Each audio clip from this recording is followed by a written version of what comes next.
It's that season, the time where we check for finest levels every morning. And parents are especially prudent about this, making sure their little ones are masked up before they head out. But what if there are environmental hazards inside, including in their classrooms? There have been these issues detected out of modular classrooms in Busan linked to asthma and skin irritation. Parents, we trust that our children will be safe in school. And the education authorities have every responsibility to make sure that our children are learning in safe environments. I'm Catherine. This is Morning Wave in Busan on Thursday, April 18th on befm, 부산영어방송.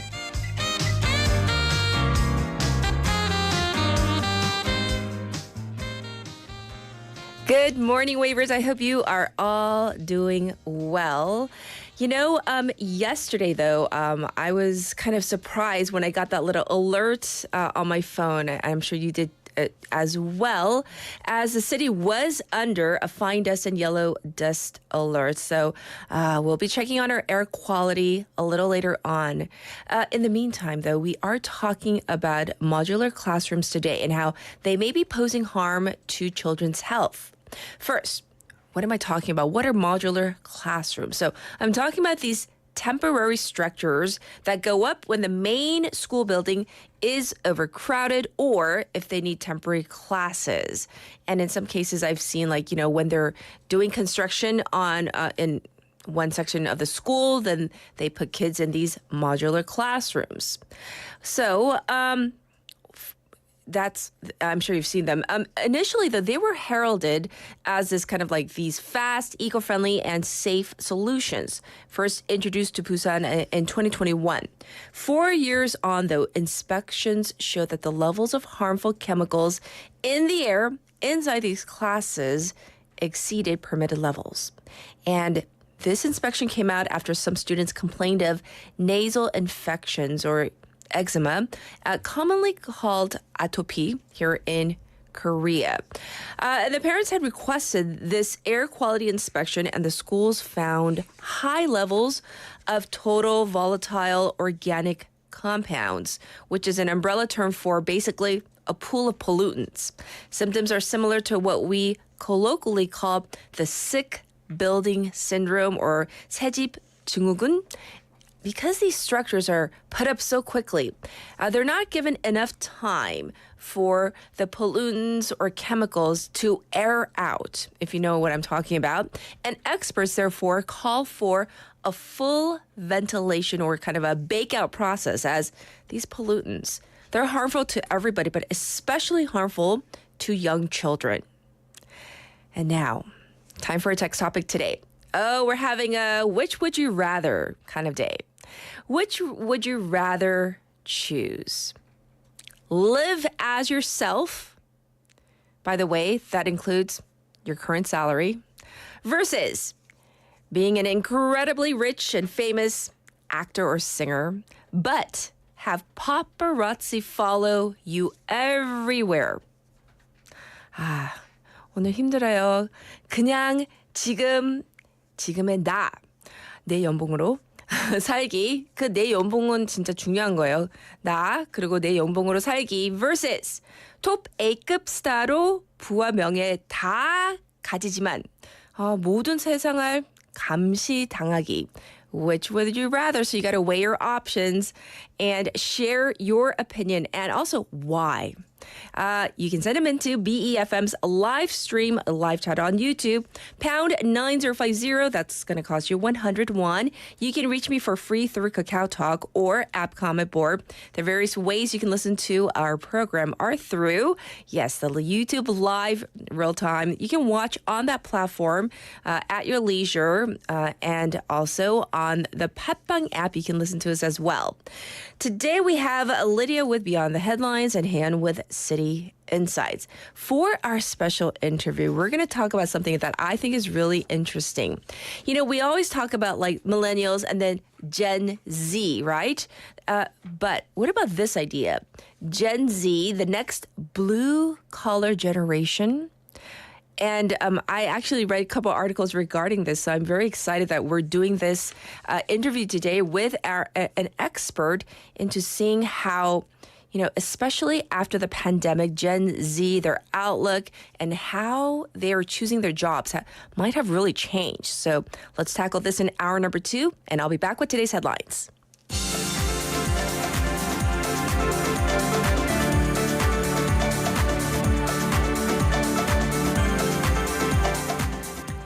It is now 7:05, and these are today's headlines. Yoon and Kishida agreed to deepen trilateral ties with U.S. The 15-minute conversation, which was initiated at the request of the Japanese side, followed Kishida's recent trip to Washington, D.C. for a summit with U.S. President Joe Biden.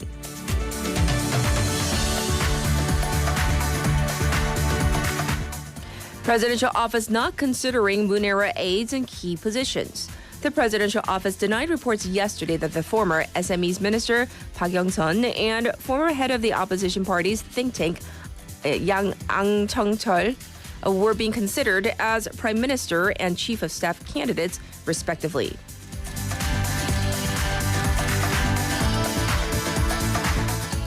Surgery delay may have caused a heart patient's death. A heart disease patient in her 60s died last month while being prepped for surgery after 5 hours of searching for a university hospital, with her family accusing the continuing medical vacuum as a possible cause.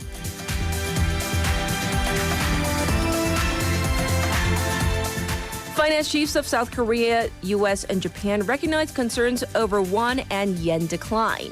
South Korea's finance minister Choi Sang-mok, U.S. Treasury Secretary Janet Yellen, and Japan's finance minister Sunichi Suzuki agreed to consult closely on foreign exchange market developments amid the recent sharp depreciation of the Korean won and the Japanese yen.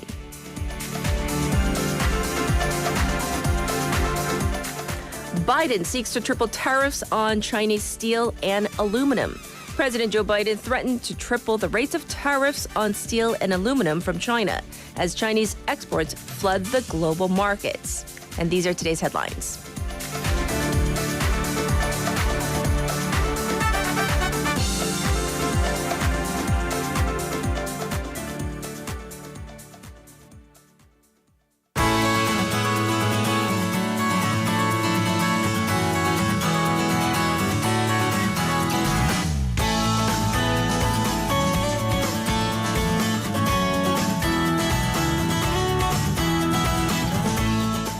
It's now time to check in with Haley for Busan Updates. Good morning. Good. Is it a good morning? No, because I feel terrible. It's horrible outside. Right. My throat feels like really, really scratchy and just overall not feeling that great. It's coming in my eyes and nose. I guess the whole ENT situation, but Yes. and eyes too. Which would you rather, Haley? Which would you rather be? Yourself with your current salary versus this extraordinarily famous celeb, we'll say celebrity, singer, actor, whatever, but have paparazzi monitoring, snapping every single moment of your life. I'm gonna live as myself. I thought about this, and like as much of an attention hog I am, as huge of a 관종 I am, I like that little tiny bit of privacy, and it's weird. So, for example, obviously my face is being live streamed to the world on YouTube right now. Join us on BFM. But I like that. yes, PR. But my social media is private. So I do like that little snippet of privacy that I like to control. And there's like no rhyme of reason. But if and honestly, my private life, so boring. So boring, but still. Still, you still guard, you want to keep it private. I fully get you. I'm still considering. So maybe in hour number 2, I'll let her I know, know. my mind might change in about an hour. I'll let you in, yeah. I'm still on the fence. All right. We're going to talk about expats living here in our city. What's going on? Right. So we are seeing a big rise in numbers of foreign nationals living in Busan from the past decade, and it's definitely recovering from the pandemic. So according to Busan City, the number of foreign nationals living in Busan back in 2012, that was 49,000. That has jumped to 75,000 in 2022. Oh. And it's 2022, which is still kind of in the pandemic years. Yes. So we, of course, saw a drop in numbers during the COVID pandemic, but apart from those couple of years, we've seen a constant increase. In terms of their makeup, there are slightly more women than men, likely from international marriages, and it is a fairly young group, which is very important for our city of Busan. And the biggest concentration is people in their 20s and 30s. Okay. In terms of the geographical distribution, I mean 20s and 30s, so they are either in university or working. So Sure. of course, Namgu, which has many universities within the district, had the highest number, followed by districts with industrial complexes. So that would be Sasang, Saha, and Gangseong. Also, Vietnamese and Chinese nationals accounted for 39% and 26% respectively, and that was followed by those from Uzbekistan and Japan. So that part was unexpected. Yes. Also, they're settling in well. They're settling in better, at least according to the crime rate. So number of foreign nationals, foreign residents apprehended by the police, it unfortunately hit a peak of 1,400 in 2019, but that came down to 993 last year. However, drug-related offenses have been persistently on the rise, but of course that's kind of in line with the rest of the country. Yes. By the way, foreign nationals who have had their green card for 3 years, they may vote in the local elections, but not in the general or presidential elections. I see. It's really interesting to get kind of a snapshot of foreign nationals here in Busan especially. Now let's move on to industrial safety, where a civic group has pinpointed the 3 worst culprits. Right. So this is according to Busan Civic Group on eliminating serious industrial accidents. They named the 3 employers with the worst record of industrial accidents. So these were DLE앤씨, Samjung Construction, and also surprisingly, Busan Office of Education. Really? Very unfortunately so. So with DLE앤씨, there have been 8 fatal accidents between March 2022 and August of last year. And that's the highest number of fatal accidents in industrial sites. And Samjung, which is a Busan-based group, was named the business with the most persistent, repetitive, serious accidents. That includes 6 dead across 10 years, including that accident that was on the connection of Nam and Bukang bridges, where 4 people died when the steel structure collapsed. Right. And lastly, unfortunately, Busan's Office of Education was responsible for multiple work-related illnesses and diseases. And that's because 11 lunch workers or cafeteria workers were diagnosed with lung cancer, likely from the fumes related to their work. And while 2 people died, only 1 person's death was officially recognized as an industrial accident. So the civic group said that they will actually release this list annually, so to kind of raise public awareness and to push these work sites to prioritize safety above all. Right, because it takes more than just people who work in certain industries or their family members to speak up. So Absolutely. we definitely want to know. All right, moving on. Busan's autonomous police are passing out these senior driver signs for cars. Right, and I do enjoy seeing kind of the innovative, unique, creative signs for 초보 운전, the rookie drivers, and like Really? You really? Well, I mean, if it's like you know, like bite me, I'm 초보. Then I'm like, I'm not Some of gonna them let are you. like, I I'm don't not gonna know. let you in. That's just rude. Right. Some of But them are. if it's like, I think 결초보은, like What is that? it's like it's this 사자성어. It's for like if kind of karma, like if you push good luck on me, I'll like pay it forward. But it's like if you let me in, then I will be nice to other chobos, other rookie drivers later.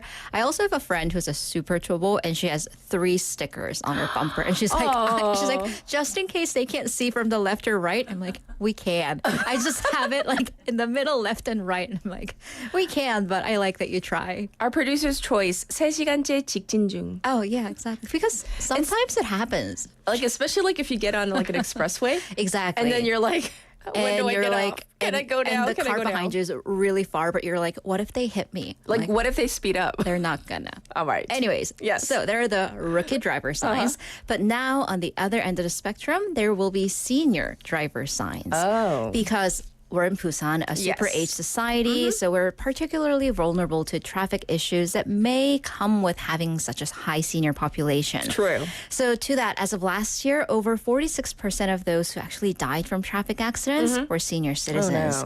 So under the revised Road and Traffic Act, local governments can actually create and distribute stickers that say senior drivers, and the Busan Autonomous Police Committee will do just that. So you can actually get this for free if you take the traffic safety training by the Road Traffic Authority. And also for the rest of us, be aware if you see the sign, And you can see it right now. It's Yes. bright and blue and Senior 어르신 driving. 운전 중. Yes. I love that. Exactly. Yes. To be more, give them more space physically. Space and a little bit of just don't crowd them and also be patient. Right. So same as Don't honk. Right. Yeah. Exactly. All right. So I like yes.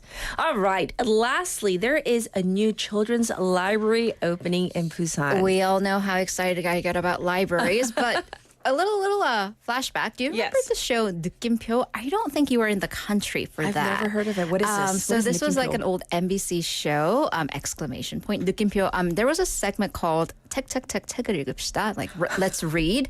I remember it well because it was, I think we need it today, these days, but it was basically to encourage the public to read more. And they would select like a book of the month, and they would like have, if they found people just randomly on the streets who read Yes. that book, they could just get their free pick of any books they wanted from this giant bookshelves. Wow. As long as they could carry it in one arm. Anyways, so We need that one to come point, back. I know, and I'll just kind of scour the streets Yes. trying to be interviewed. But one solution from that show was building these miracle libraries, 기적의 도서관, to encourage children to read because Yes. that's so important. That show ended like decades ago, but actually the library project kept going, which is great. Okay. And now Busan Jin District Office said that the opening ceremony for Busan's Miracle Library will come this April 23rd. So it'll feature a children's choir performance. The library is actually quite big, 4 stories, featuring not only reading books, shelves, and reading rooms, but media rooms, VR rooms, study cafes, and auditoriums. So the district is also working on various reading classes, vacation classes, and many programs for children, as well as a children's culture center, the Busan 들락날락, Right. inside. And this, by the way, is the 18th Miracle Library in the country. So like all public libraries, it's open from Tuesday to Sunday, closed on Mondays and national holidays. That's right. Oh, but libraries, I don't think, I hope they don't lose their importance like in culture because I grew up in libraries too. So And it's I not love that. just reading. Study rooms. You go there now, midterm season. All libraries are jam-packed because it Can't is get a a seat. free study area. Yes, yes. Well, thank you so much for the update, Haley. And now back to you, the listeners, before we get into a traffic report.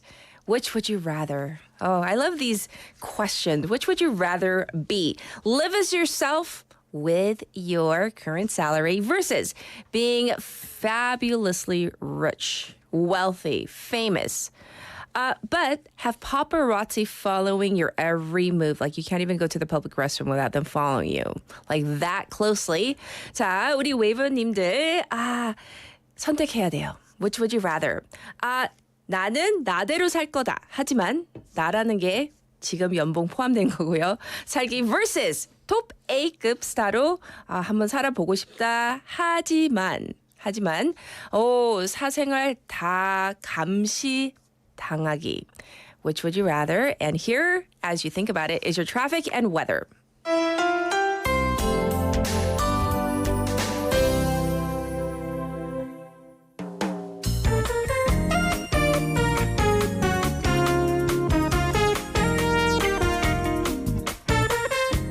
It is now 7:19 on this Thursday morning. Let's check out the traffic first. There is some buildup on Luno Samsung-daedo from Myeongji interchange to Shinho Bridge. There is congestion detected also on Jungang-daedo from Seil Hospital to Choryang intersection. There's also backup on Pyeongno going out of the city around the Wondong interchange. Let's also take a peek at the weather. It's currently 12 degrees Celsius, and it says we're going to have clear skies. Temperatures will go all the way up to a warm 24 degrees in the afternoon. So as you can tell, 12, 24. big temperature gap. However, a big but, air quality is very poor for the second day in a row. Fine dust is very bad and ultrafine dust at bad. So make sure you pack your mask today.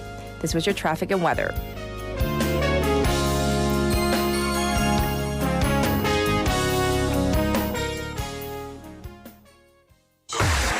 Check this out. This is Morning Wave in Busan. Everybody, wait a minute. This is Morning Wave. Morning Wave. You are listening to Morning Wave. Morning Wave in Busan. What show is this? This is Morning Wave in Busan. Here we go. Morning Wave in Busan.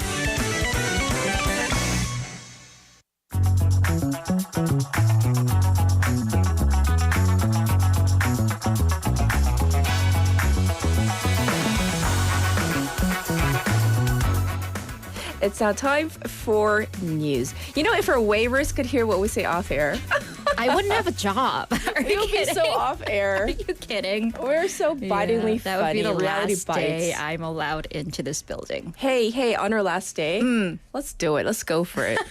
Let's have a hot mic. 2 hours. Yeah, and then I might have to move, but yeah. No, we can get our own podcast. All right. First bit of news. South Korea is considered, as we all know, one of the leaders of IT development. However, that reputation may not be as strong as it once was. Right, so maybe we're not living up to that reputation per se. So are we Okay. still the booming pool of technological advancements? And this matters not only just for the field, but because it leads to investment, job creation, and just overall growth. Okay. So for that, we have to look at the field of AI development, the hottest sector in the tech industry right now. And I'm citing data from the Stanford Human-Centric AI Institute's AI Index for this year. South Korea, good news, had the highest number of AI patents in proportion to its population. So for every 100,000 people in the country, South Korea had 10.26 patents, followed by Luxembourg at 8.73. Third place, it jumps way down to the US at 4.23 and Japan in fourth place at 2.53. So I'm surprised at Luxembourg. right, just I'm just kind of random. Like no shade, but No, I'm just saying it's a but- tiny, tiny country. Right. So it's very interesting. Yes. Also, we are the third highest country for talent concentration following Israel and Singapore. However, despite all of this, in the past year, we've had, or this year, zero developments of what's called an AI foundation model, which is, as you can tell, the foundation for generative AI technology. Yes. And for that, the U.S. had the highest number of developments at 109, far, far beyond any other, because in second place, we had China at 20. So that big jump, and the UK at 8. The AI Research Institute also selected 108 notable AI models, 61 being from the US, 15 from China, France having 8 and 0 in Korea. Why? That's a great question. Yes. So the one reason is a brain drain. So this is when highly educated people are leaving the country. So this is based on LinkedIn data, which is a big career website. Korea had negative 0.3 talent movement, meaning more qualified people left the country than those that came in. And this is, of course, then directly linked to private investments. U.S. in the first place in terms of private investment into AI, far past any other countries at $67.2 billion. China in second place at, and I say this sarcastically, measly $7.2 billion. So there's a $60 billion difference. Yes. South Korea in ninth place. And the thing is, its private investment in the AI sector was cut by half in just a matter of a year. So, unfortunately, in the tech center, money does translate to results. Yes, indeed. Well, I don't know how we can turn it around, but onto another related story. Another fast-growing country, of course, in the tech industry is Taiwan, and actually surpassed South Korea on one particular index, right? Right, and we're going to go to semiconductors for this, but according to corporate data research firm CEO Score, compared to top 100 firms in South Korea and Taiwan, and sales profits for these Korean firms actually decreased by about 18% between 2013 and 2023, so in that 10-year period, coming to 71.6 trillion won. Okay. But in the same 10-year period, Taiwan showed high growth at 136%, coming to 86.9 trillion. Okay. So the biggest reason is, once again, semiconductors. The flip in the two countries' respective biggest semiconductor companies. Yes. And also just corporation in general, Samsung Electronics and TSMC. Because at the end of last year, TSMC made 177 trillion won more, and not just in general, but more in net profit than Samsung Electronics. Because for both countries, or both regions, IT and electronics, they're the best industry by net profit. So once again, tech matters.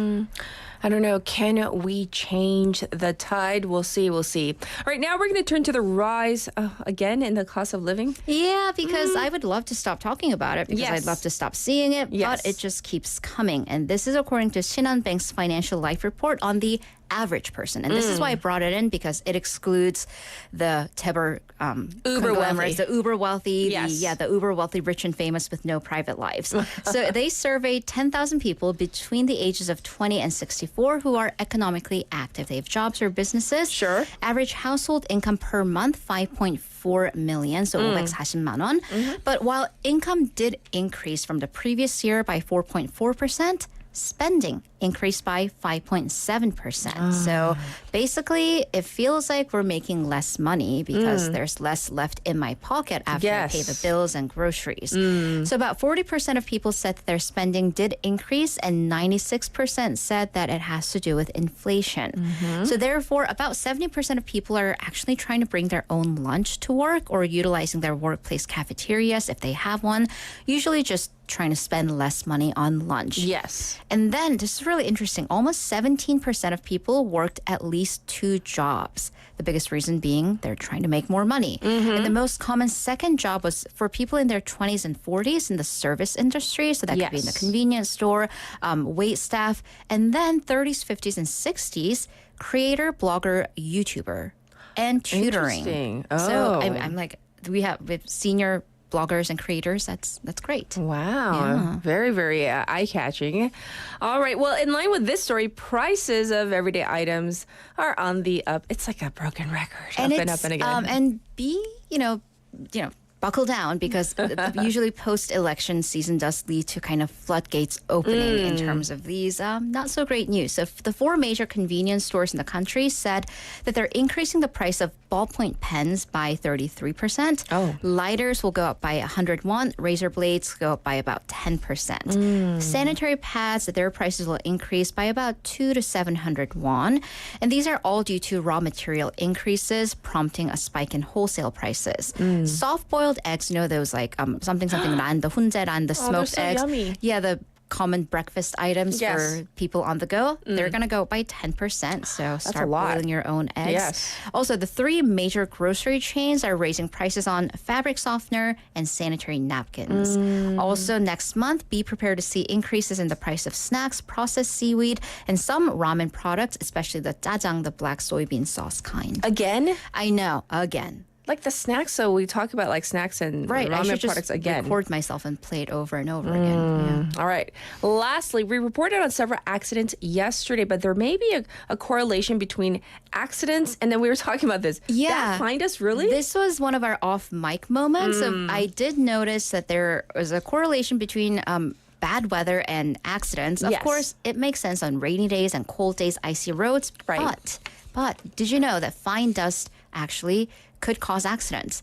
Several factors. Number one, technical, it may have a negative impact on your car because the tiny particulates gets into everywhere, including our eyes, nostrils, and the engine room of your car. So ultimately, it could actually, depending on the condition of our car, of course, not immediate, but could cause problems. But more immediately, fine dust days equals low visibility. So you just can't see, that far, especially early in the mornings. That's the many morning time accidents yesterday if there's fog on top of fine dust. Okay. And then the weather actually affects the conditions of drivers. I mean, we've been complaining about in our chats about how not great we're feeling. Yes. Because sunnier days, especially in the spring, 충곤증, the spring drowsiness, it can cause sleepiness or drowsiness, leading to a likelihood of accidents. High humidity during summer leads to a spike in your discomfort level. People then are just less likely to let you in or drive nicely if they're feeling angry inside the cars. Yes. And there's actually math on this. It hinders safe driving by about 15%. Also, now that we are getting into that warmer season, keep in mind that keeping the air conditioner on for a long time without ventilation, that can actually slightly increase the carbon dioxide, CO2 levels in your car, which then kind of prevents not much oxygen from getting into your brain. So important to ventilate, but also don't do that on high fine dust days. Right. And yesterday, jokingly, I'm not that, stupid, but like there was something in Korean that popped up on our car and it said something like, 바깥 무슨 공기를 뭐 차단하겠습니다. Right. So I was just like, jokingly to my roommate, I was like, does that mean we're just going to have to dying or like Is it like no keeping air the is fan coming on in? during like, when you're sleeping? because the air was so bad yesterday. And I But was you like, do want to press that like air circulation Yes, inside button, car. especially on a day like this. All right. Yes. Well, I hope everybody feels okay. Let's drink lots of water. That's supposed to help, right? Well, we will check in with Haley in hour number 2. So thank you, Haley. See you in a bit. Let's get to our first car. Ooh, 신호등 by 이무진.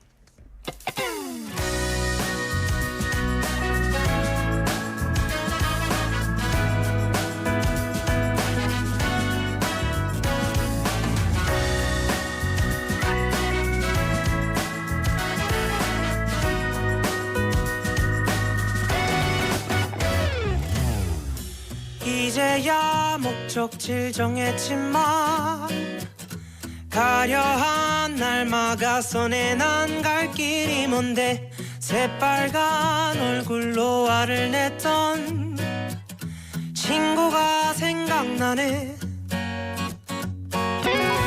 이미 난 발걸음을 뗐지만 가려한 날 재촉하네 걷기도 힘든데 새파랗게 겁에 질려 도망간 친구가 내 맴도네 건반처럼 생긴 도로 위에 수많은 동그라미들 모두가 멈췄다 굴렀단 말은 잘 들어 그건 나도 문제가 아냐 푸른색 그 사이 3초 그 짧은 시간 노란색 빛을 내는 저기 저 신호등이 내 머릿속을 탕 비워버렸네 그 빠른지도 느린지 모르겠어 그저 눈앞이 샛노랄 뿐이야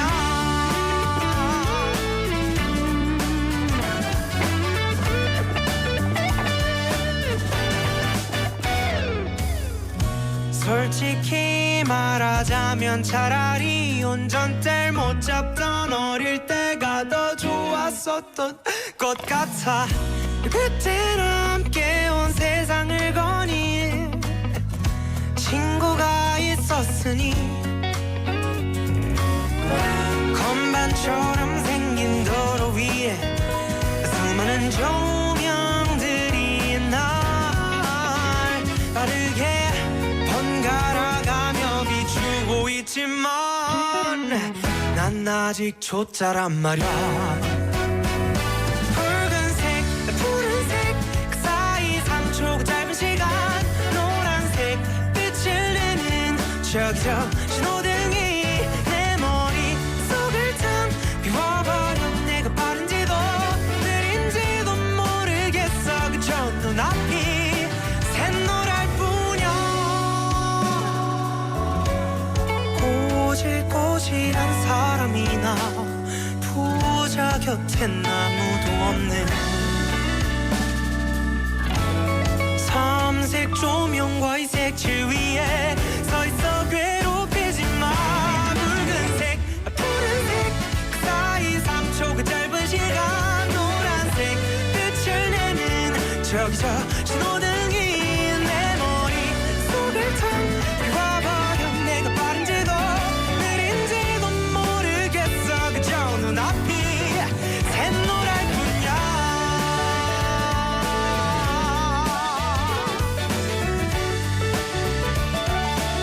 스tum다라 스투투투투 fire 루아이 루아이 스드르비르비르름다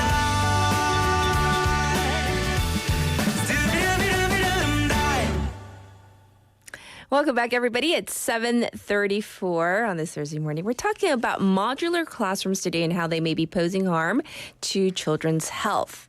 And so we've been talking about these modular classrooms. For example, there are these temporary structures that go up when, the main buildings are overcrowded or if, they need those temporary classrooms.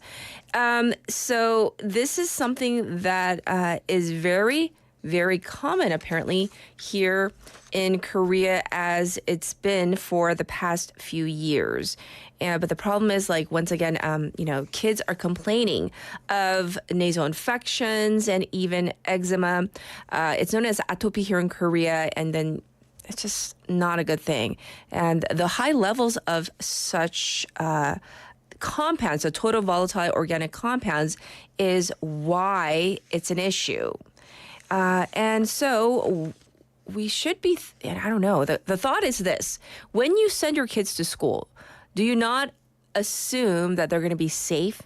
We think schools are the safest place for our kids. But then if that's not the case, I don't know. That would really, really bother me. As you know, some of the parents, they complained and they were on top of it. They insisted on air quality inspection. So I'm glad that they did that. So I don't know what the solution to this may be. Maybe ventilate the new buildings, these modular classrooms better before, check the air quality and then let the kids in, even though you may be in a rush. And I do understand there's a time crunch, though, at schools. Now for a text topic, which would you rather? You got to choose. You can't say both. Okay? Would you live as yourself with your current salary versus be this incredibly rich and famous person, but have paparazzi follow you everywhere? I'm talking about really intrusive, pesky paparazzi. 자, 웨이버님들 오늘 선택 꼭 해야 돼요. 둘 다 안 되고. 나는 나로 살 거다. However, 그래도 내 지금 연봉으로 살아야 되고 아니면 versus 톱 A급 스타로 살아보고 싶다. 하지만 모든 거는 다 가졌지만 사생활 감시 당해야 돼요. Let's get to your responses. And it's kind of split in the middle. June Park Waver says 제 연봉으로 사는 건 나쁘지 않을 것 같습니다. 내가 별로라 그러지. No. So they say basically, I can live with my salary. And then jokingly, self-deprecating humor saying but my salary's okay, but I'm so. No. You're a fine person just the way you are. And apparently in our YouTube chat, there's a little form. There's a club forming right now of those who would actually choose to live as a celebrity. For example, Leslie, who says, I would live as an incredibly rich and famous actor or singer because you can have the means to do what you want to do and go where you want to go. You can hire security, and while the cameras and intrusion is an inconvenience, I think you eventually just get used to it and you begin to, not notice them or accept it and stop to give them some poses and go about your way. I like that. We have a Pak Sung-il waiver. I haven't seen your ID here. So good morning, waivers for me. I would rather choose to live as myself. Ooh, okay. So we have a vote going the other way. And Yunjung Waiver also says, 지금 나로 살래요. I would just choose to live as myself. 사생활 감시 당하면서 살면 아무리 톱스타라도 너무 불안하고 안 행복할 것 같아요. So she says, no matter how famous she may be, or she might be, it would be really inconvenient to have intrusion into her privacy. I'll read more of your messages in a bit. Let's get to our hot clip.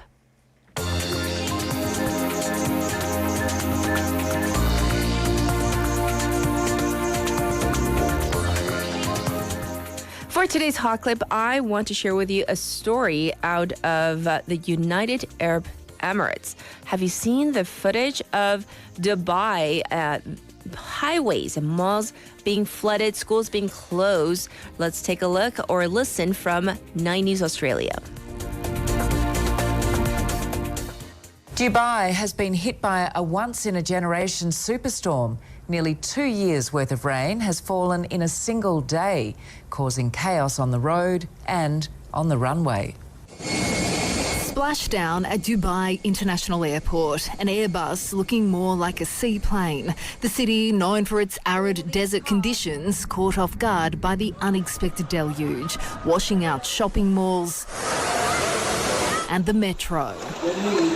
Howling winds ripping furniture from balconies and forcing crowds to run for cover. It was chaos on the highways. This Land Cruiser is submerged. The people were pulled out from the sunroof. Roads collapsing.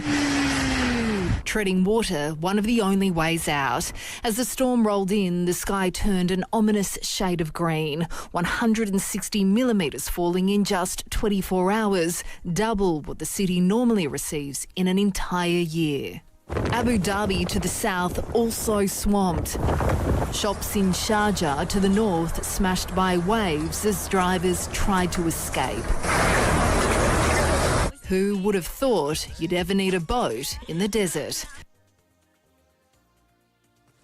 So as you heard in that clip and maybe saw the images on our YouTube channel, my goodness, I mean, torrential rain. I mean, 2 years worth like in one day is pretty terrible.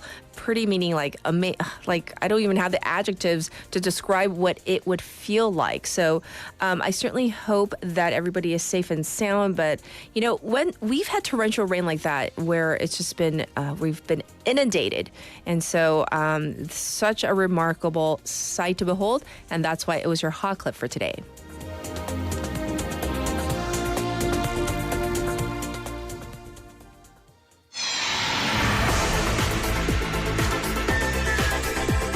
Stay tuned. You're listening to Morning Wave in Busan.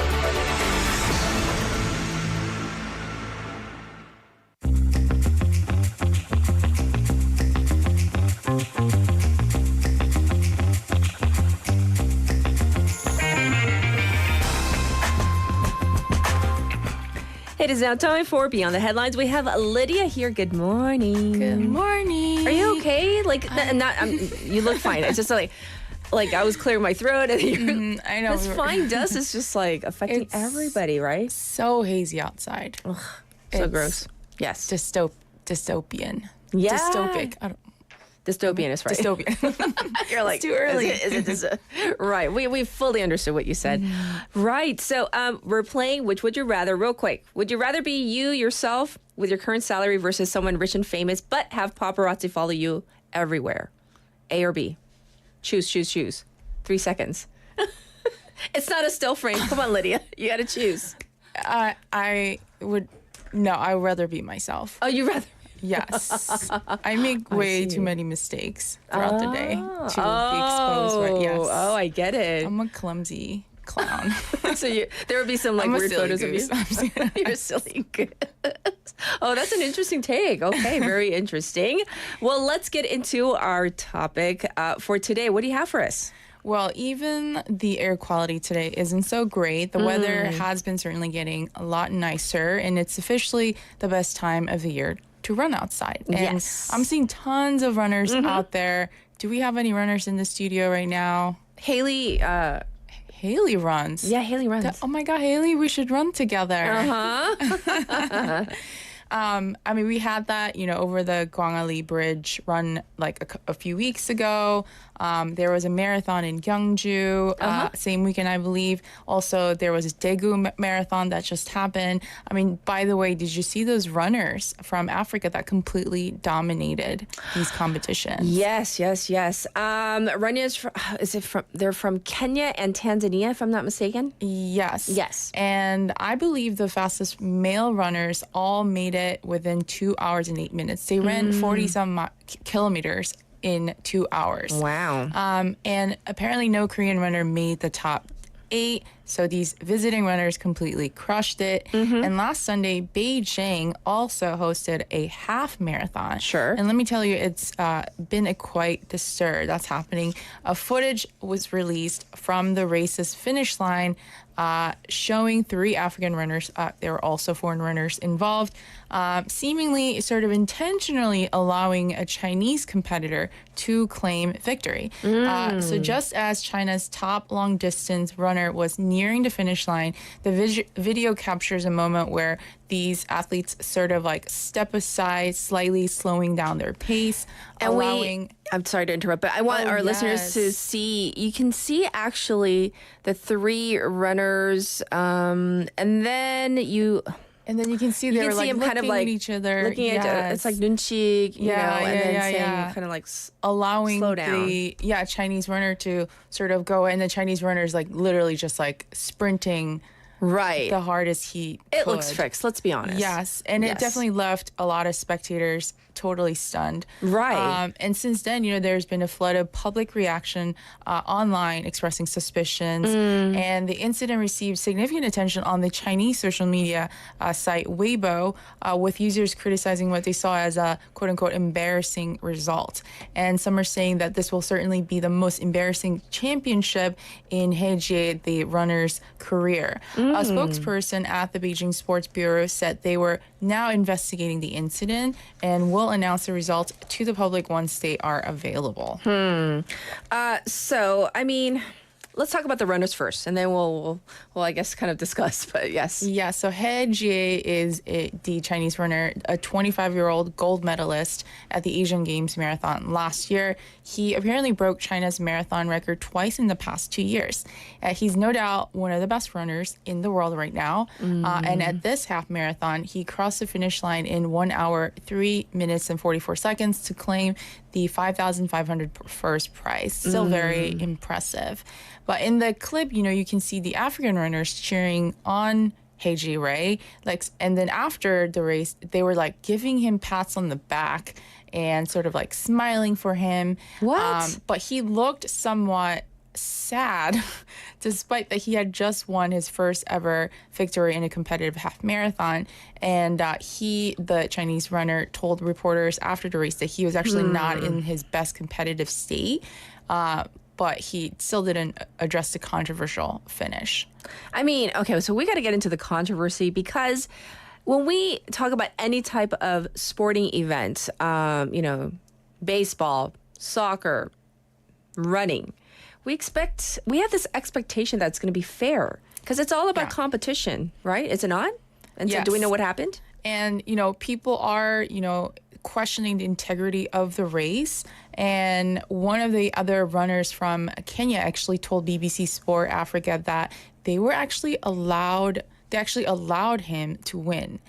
So they admitted it? Yes, and that they had been hired to serve as pacemakers, and they were not competing to win the race. Is that true, though? Yeah, well, one of the runners said that in an interview, but the other runners didn't say anything. Okay.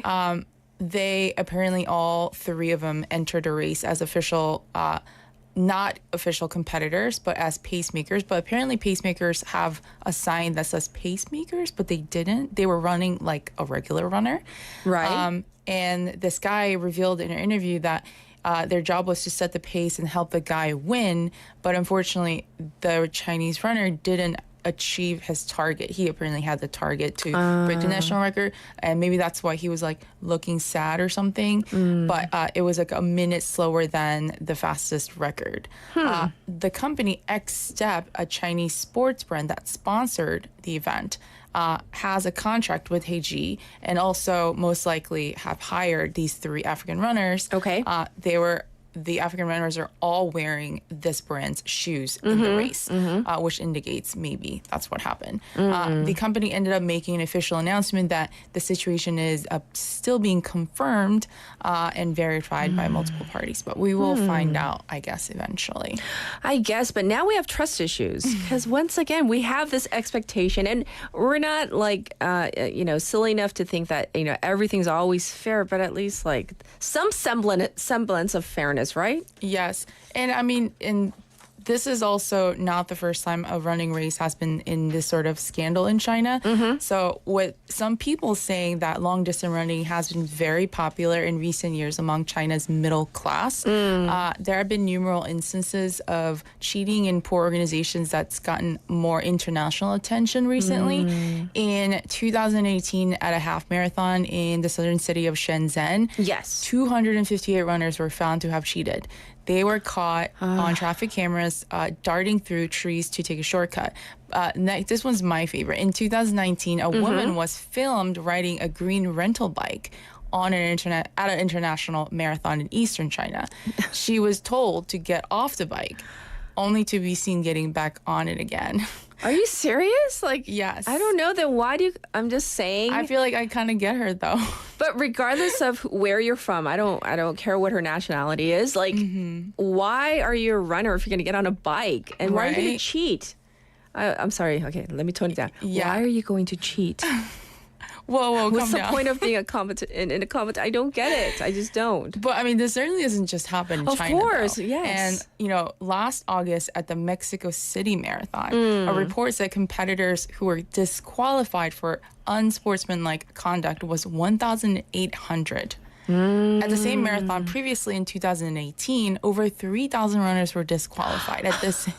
Yes. What? I mean, but marathons usually have hundreds, if not thousands, of people participating in. So I guess it's more common than we think. I don't know. I guess it's like opening this can of worms. I mean, so are marathons I don't know, overall, is it the most rigged sport or is there another sport? I don't know. With sports betting becoming increasingly normalized and legalized, I didn't know that.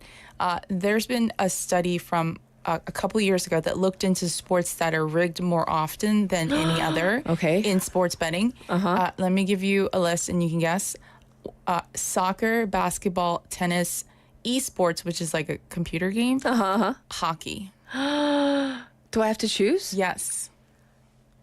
I think the easiest to I'll give you 3 seconds. Okay, 3 seconds. The easiest to choose, I would think 조작해 would be esports. No? Oh, that's a good one. You're trying to be smart. But it was actually in that order: soccer, basketball, tennis, esports, and hockey. So considering that soccer is the most popular sport in the world, maybe it's not a huge shock that it's also one of the most that's rigged, I guess, happening most in Europe, apparently. Match fixing. Yes, and according to that same analysis, match fixing is more popular than ever.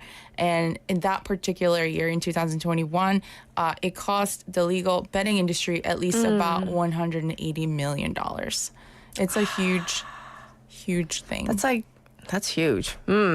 So to round out our segment, let's talk about the biggest cheating scandals, or match fixing.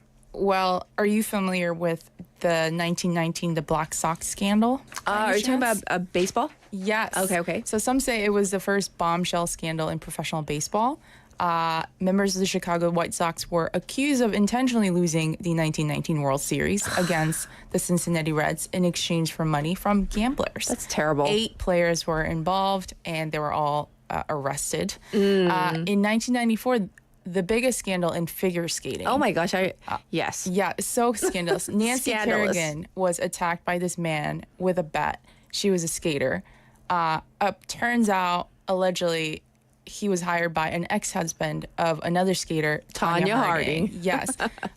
She still, to this day, sort of she's banned from the sport. But from the life. crazy thing is, this person that was attacked still, recovered and went to the Olympics and won the silver medal. Right, Nancy Kerrigan. While Tanya Harding didn't. Right.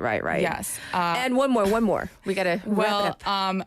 One of the most shocking, this is crazy, often most forgotten, happened 2000 Sydney Paralympics involving Spain's intellectual disability basketball team. The team won gold, but later found out it was all fake because 10 out of 12 players were not disabled.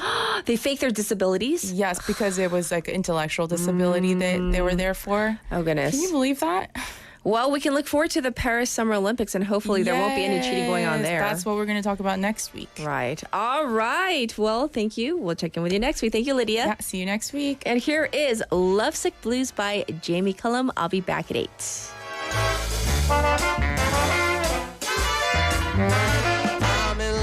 I'm in love with a beautiful girl. That's what's the matter with me. I'm in love with a beautiful girl. But she don't care about me. To make her love me, I try. Oh, how I sigh and cry. But she just refused. And ever since she's gone away, I've got them lovesick blues. I got a feeling called the blues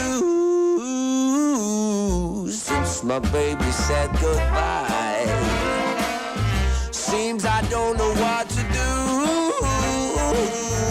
All day long I sit and cry.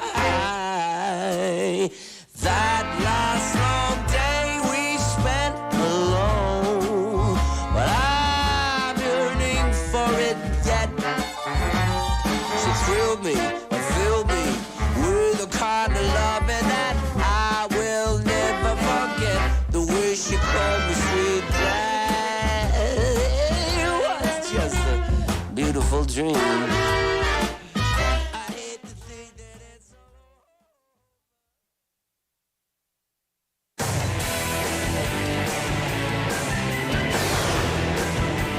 Your Race to the World.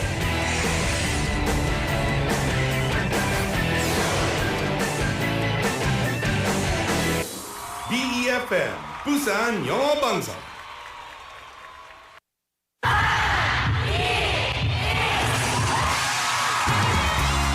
부산의 축제 어디까지 즐겨보셨나요? 과거와 현재, 미래가 공존하는 항구도시 부산. 이곳 부산은 계절을 물들이는 다양한 축제로 늘 풍성합니다.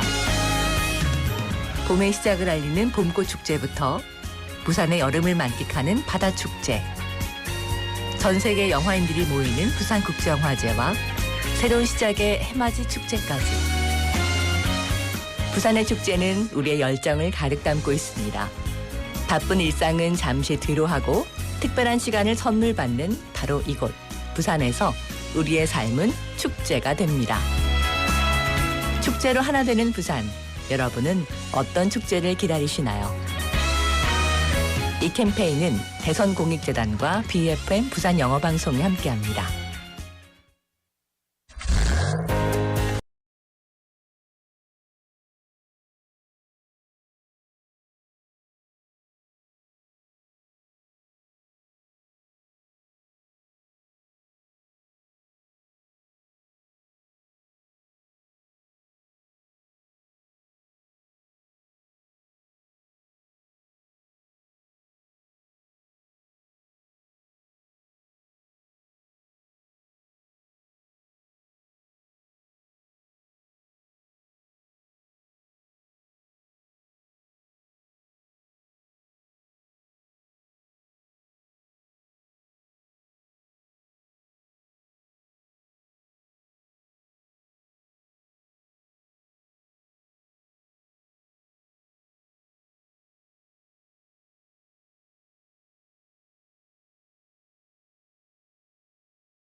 계기가 될 것입니다.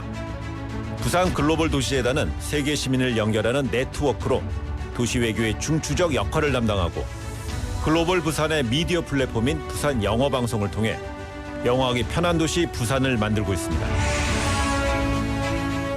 글로벌 허브 도시 부산, 그 중심에 부산 글로벌 도시재단이 있습니다. Busan Global City Foundation leads the Global Hub City Busan.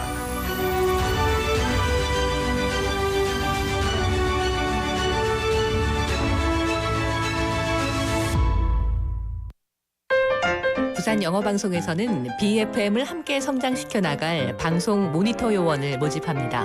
모집 기간은 4월 21일까지며 영어 구사가 가능하고 라디오 방송에 관심 있는 부산 거주민이면 누구나 지원 가능합니다. 자세한 내용은 부산영어방송 홈페이지를 참고해 주세요.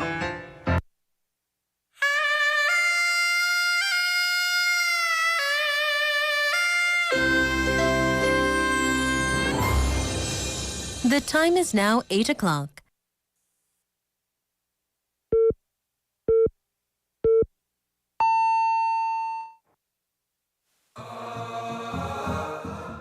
It's morning. And what a lovely morning.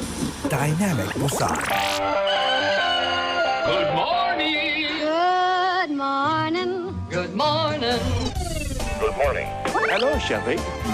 What show is this? Hello. Hello, baby. Hey, buddy. Hello, everybody. Live from Korea's dynamic city, this is Morning Wave in Busan.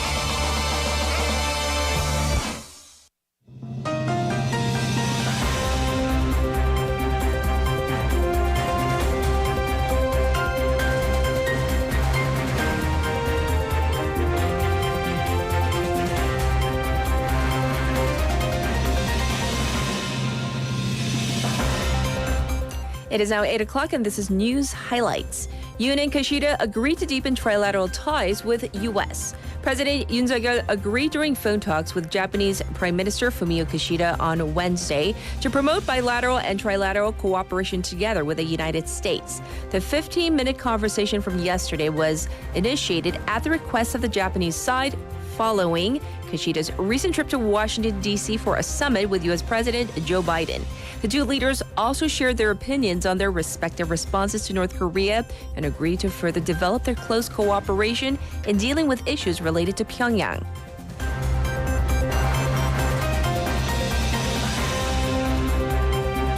Presidential office not considering Moon-era aides in key positions. The presidential office denied reports yesterday that former SMEs minister Park Young-sun and the former head of the opposition party's think tank Yang Jung-cheol were being considered as prime minister and chief of staff candidates, respectively. Broadcasters TV Chosun and YTN reported that President Yoon is considering these two figures from the Moon Jae-in era for key government roles yesterday. The presidential office denied these claims with shocking concern coming out of the ruling party. In the meantime, Yong-sun has stayed silent for days about the potential successors for Prime Minister Han Duck-soo and Chief of Staff Lee Kwan-sup, who submitted their resignations following the election.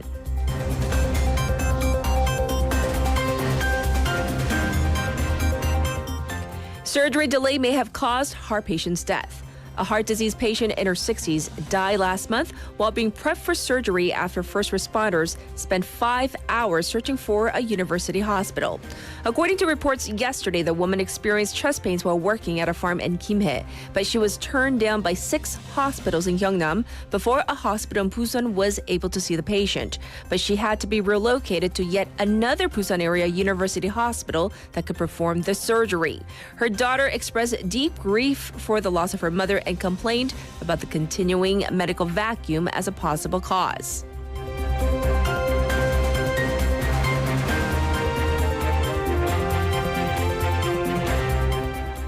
Finance chiefs of South Korea, U.S., and Japan recognized concerns over won and yen decline. During their first trilateral talks in Washington, the three acknowledged serious concerns over the recent sharp depreciation of the Korean won and Japanese yen in a coordinated message to help address growing market volatility. South Korea's Finance Minister Choi Sang-mok, U.S. Treasury Secretary Janet Yellen and Japan's Finance Minister Sunichi Suzuki agreed to consult closely on foreign exchange market developments while acknowledging serious concerns of Japan and the Republic of Korea about the recent sharp depreciation of their respective currency. The meeting amid expectations that the U.S. Federal Reserve could keep its key rates steady and start rate cuts later than anticipated.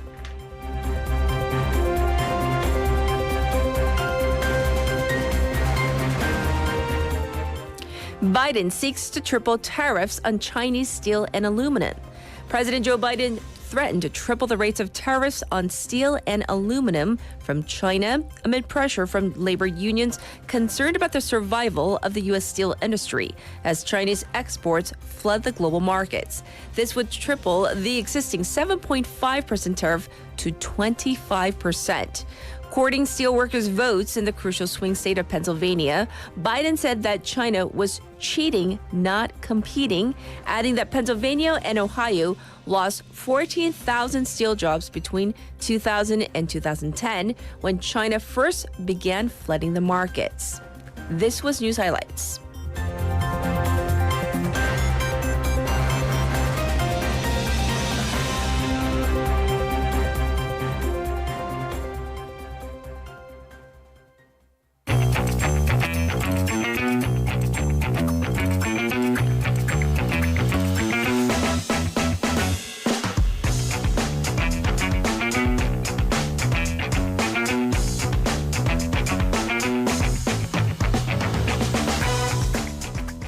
It's time for issue Wa글, which means Haley's back. Hello. Well, we're going to talk about the state of the entertainment industry. Apparently, we're not seeing as many dramas get made despite the boom of K-culture. Right. So this is kind of in line with our special interview from yesterday where we addressed how we're kind of now in the fifth wave or fifth generation. But recently, despite this global popularity, several celebrities have said that their various next projects fell through or they're just not getting scripts at all. And one is actor Jung Kyung-ho, who is popular. He has an impressive resume. Yes. And he said that about his recent project fell through and that about 6 to 7 projects that he knows of got turned down or fell through.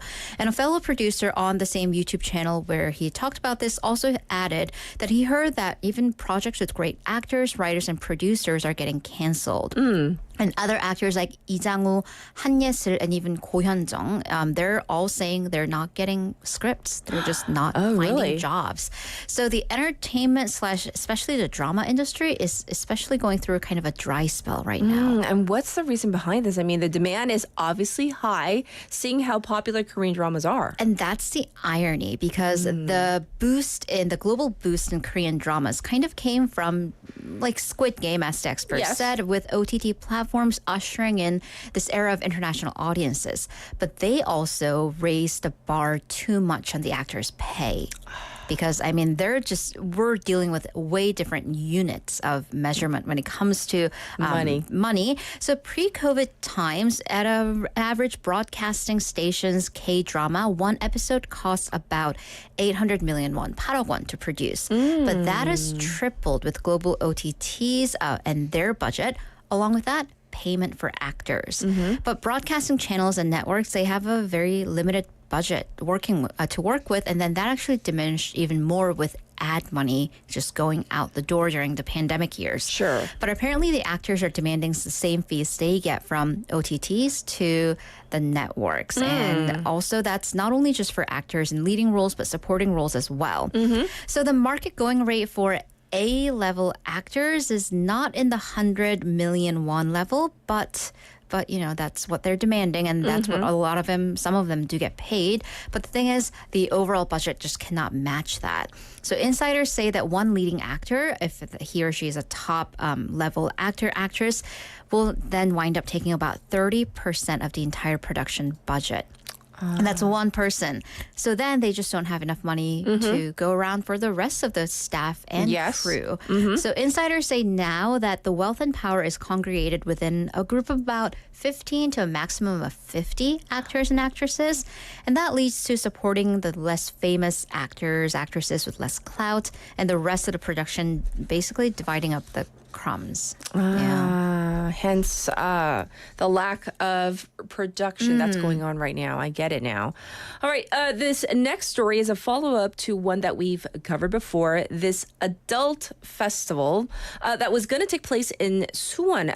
Apparently, they're looking for a new host site. Right, so this is the 2024 KXT, the fashion, aka some call it the Adult Expo. It's kind of been bouncing here and there, trying to find a new place to host the event because several municipalities are basically refusing to let them hold the event in their respective jurisdictions. So the event, judging from what they did in the previous years, has adult video actresses, some flown in from Japan, making appearances and doing several activities and photo ops. We're not going to go into too much detail. So initially, it was to be held at a private exhibition hall in Suwon. But there was some public outrage, lots of calls made, so that fell through. Then the event was moved to Paju, but the city just said, no way, it's not happening. Then they moved it to kind of a cafe in Seoul on a ship, but the city sent official notice to the cafe because it's uniquely on a ship that it would be on a violation of the law on vessels. So they cannot hold it there. Okay. And that the city will take legal action. So the latest site, according to reports, is Apgujeong. But they've learned their lesson, kind of, and they're being very hush-hush about exactly where it will be.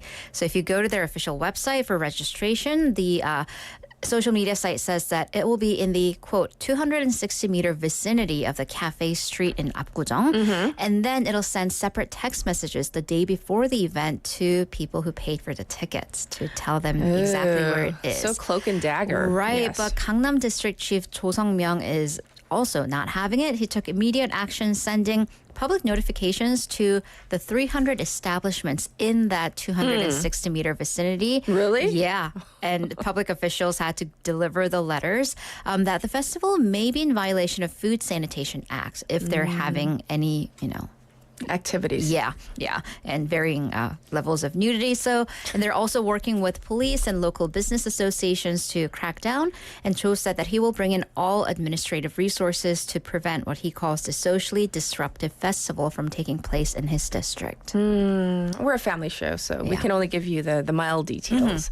All right, lastly, there is this guy going around apparently blackmailing and scamming restaurants. Sorry, What? they're not lastly, but don't worry. I'm not going away yet. Okay. Sorry, I have two more stories. This is Excuse me. the last before the last. Right. Yeah, that's what we meant. So that's my bad. Yeah. So there's like Superman, Batman, and 장염man that's What? making the rounds. It would be Enteritis Man, but it just doesn't have to ring, so I'm going to call him the food poisoning man. Gastroenteritis man. Yeah, no, the food poisoning man. So Oh my multiple restaurants, and I mean like 1,000 restaurants across the country have been getting the same call. This guy calls them, says he ate at their restaurant and he got sick. He got food poisoning. And then he claims that everybody in his party got food poisoning and demands payment, whether it be for the chuk that he's been able to consume for the past week or the medicine or the treatment, so on and so forth. He's going to call the authorities otherwise. This man, 39 years old, would go from one city to another. He would just call about 10 to 20 restaurants per day and just randomly look up popular restaurants online. Oh my And gosh, then, get a job. I know. Right, Yeah. sorry. And then if owners asked for receipts or evidence, Right. smart, he would hang up. Obviously, something fishy. So about 3,000 restaurants received the call. This is so sad. 418 restaurants actually sent him money. How much? 90 million won, 9천만 원 collectively. Oh my gosh. Yeah, so thankfully, this is also the irony. He came to know about these restaurants online, but it was online communities that came to the rescue. This case circulated in online business communities, and people got wind of things. They called the police. Jeonbuk police started investigating, and he was caught at a motel here in Busan. He apparently spent the money on internet gambling, and he's been arrested for habitual scamming and is undergoing investigation. What a terrible story. I'm so glad they caught him. And of course, due process of law. I'm sure he'll get his day in court. But assuming this is all true, really get a job. Don't scam people. All right. Now, really, lastly, this is another story of a police officer doing some great work. So we needed to end on a high note. Happy note, because, yeah. So a man in his 40s. Also, it starts with a ick part. He was apprehended after he followed teenagers and took photos of them. Oh, that's called pedophilia. Yeah. So Gyeonggi Bukbu Police, the surgeon Shin Min-hyuk saw this suspicious man with his phone not just up, but held upside down. Oh, gosh. And that was sketchy, following female students. So the officers stopped the police car. He was trying to stop the man, but the man was already gone. So then he, using his instinct and experience, he looked through CCTVs to confirm that the man was indeed taking photos or videos of the girls, and then checked the man's license plates, staked out the man's known address, and also the spot where he first saw him. And so now if you're watching our YouTube channel, you can see the detective who is apprehending, yay, go police, the man who is trying to run away, by the way. So that's obviously just, yeah, suspect. Ick. So 3 days later, the officer was staking out these sites for 3 days. He saw the man again, who was once again following the girls. And the officers chased him down and arrested him on the scene. As you can see, he was trying to escape. Applause for the police on that one. Yes, definitely. get them off the street. Well, thank you so much for going over all the issues, and we'll check in with you tomorrow. Thank you, Haley. Have a great day. All right, now we have your traffic and weather.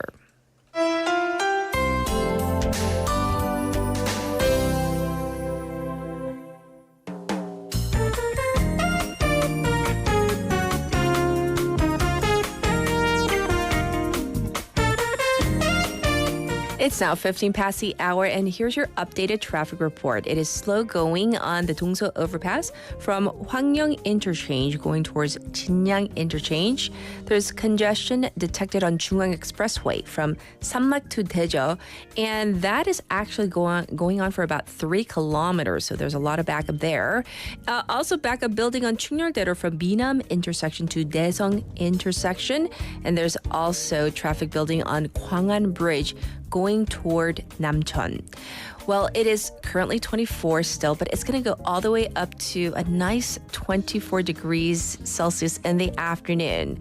However, it is definitely a day where you're going to need your mask because the fine dust levels are very bad and ultra fine dust levels are bad right now. So just wanted to give you a heads up on that. And this was your traffic and weather.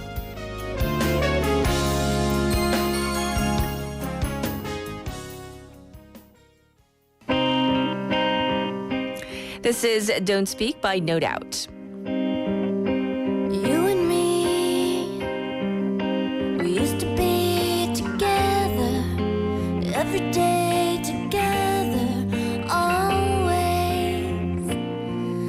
I really feel that I'm losing my best friend. I can't believe this could be the end. It looks as though you're letting go, and if it's real, well, I don't want to know.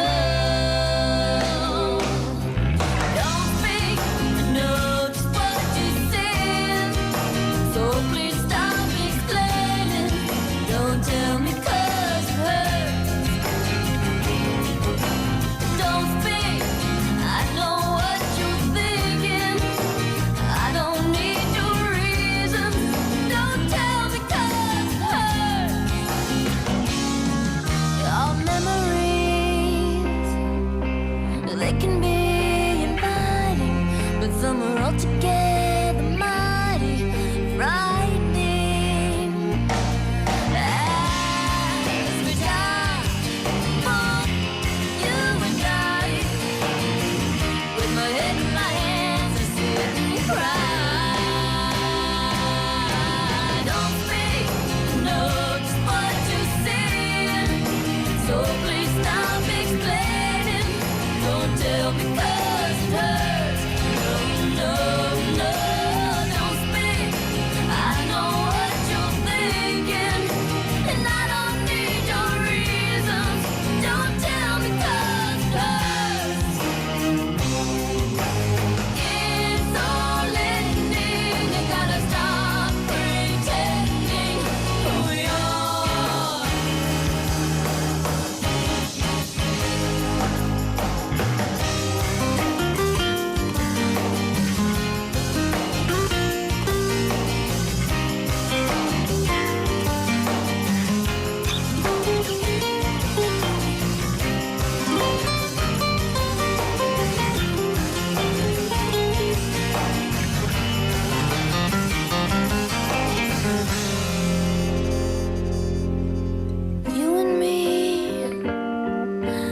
I can see us dying. Are we? Don't speak, I know just what you're saying. So please stop explaining. Don't tell me 'cause it hurts. No, no, don't speak. I know what you're thinking, and I don't need your reasons. Don't tell me 'cause it hurts. Don't tell me 'cause it hurts. I know what you're saying, so please stop explaining. Don't speak, don't speak, don't speak, no. I know what you're thinking, and I don't need your reasons. I know you're good, I know you're good, I know you're real good. Oh, la la la la la.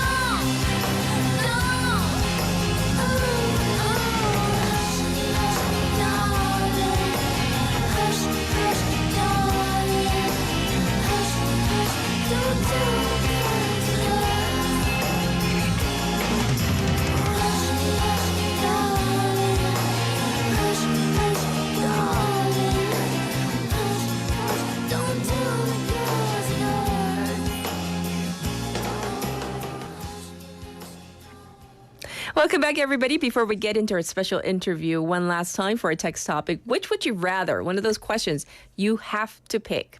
Would you rather live as yourself? The caveat being, yes, at your current salary, reality, right? Versus you can be this incredibly rich and famous, I don't know, celebrity, actor, singer, you name it. However, you would have the paparazzi following you everywhere, taking photos of you doing the silliest things. Even if you tripped and fell, they would be taking, the really annoying paparazzi. That is a question I posed to you today. And, it's been kind of split down the middle. Many people are very content with their lives. So they're like, no need for that. However, people like Umberto, who says, definitely option 2 and avoid public restrooms. Because I mentioned earlier, they would follow you everywhere, probably even up to the entrance of a public restroom. But anyhow, yeah, he's going for option 2. 고수 waiver. 저는 지금의 나로 살고 있으니 다 가진 사람의 삶도 한번 살아보고 싶어요. Oh, so he says, or they say basically, since I'm living my life now, it is reality, why not? I would want to at least try to live the life of someone who has it all. Yeah, I mean, this is, the whole point of our text topics usually is to, just de-stress, to fantasize to a certain point. So that is JB also says 톱사 절친으로 살고 보고 싶습니다. So JB says he would want to be the best friend of a top star. That would be nice. And he would be the one keeping all of his best friend's secrets. Ooh. Yeah, but don't use that for ill gain and try to blackmail your friend. That would be totally terrible. And let's see. Here we go from, do we have a new person popping up on our board? I think the username is 네 도토리입니다. Oh, I love your handle. So what does this person say? They say 초유명인의 가족이면 자랑하고 싶은지 궁금은 하네요. 우리 오빠가 V야. I get it now. Okay. So it would be really fun to be a family member of someone super famous. I think they're saying, can I imagine if my older brother was V from BTS? Oh, yes. We want you to be V's younger sister. And I'm assuming you're a girl because you said oppa. We'll be friends with you too. So welcome to the club. All right. We'll be back with our special interview.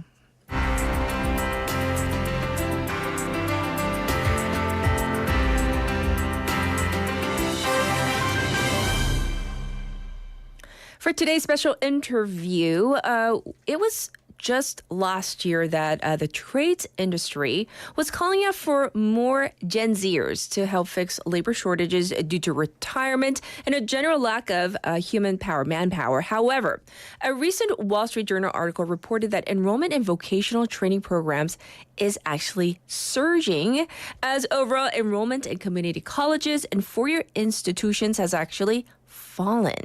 So this is mostly in the United States. With this new generation entering adulthood, of course, what are they faced with? The realities of how the world has changed, especially post-pandemic.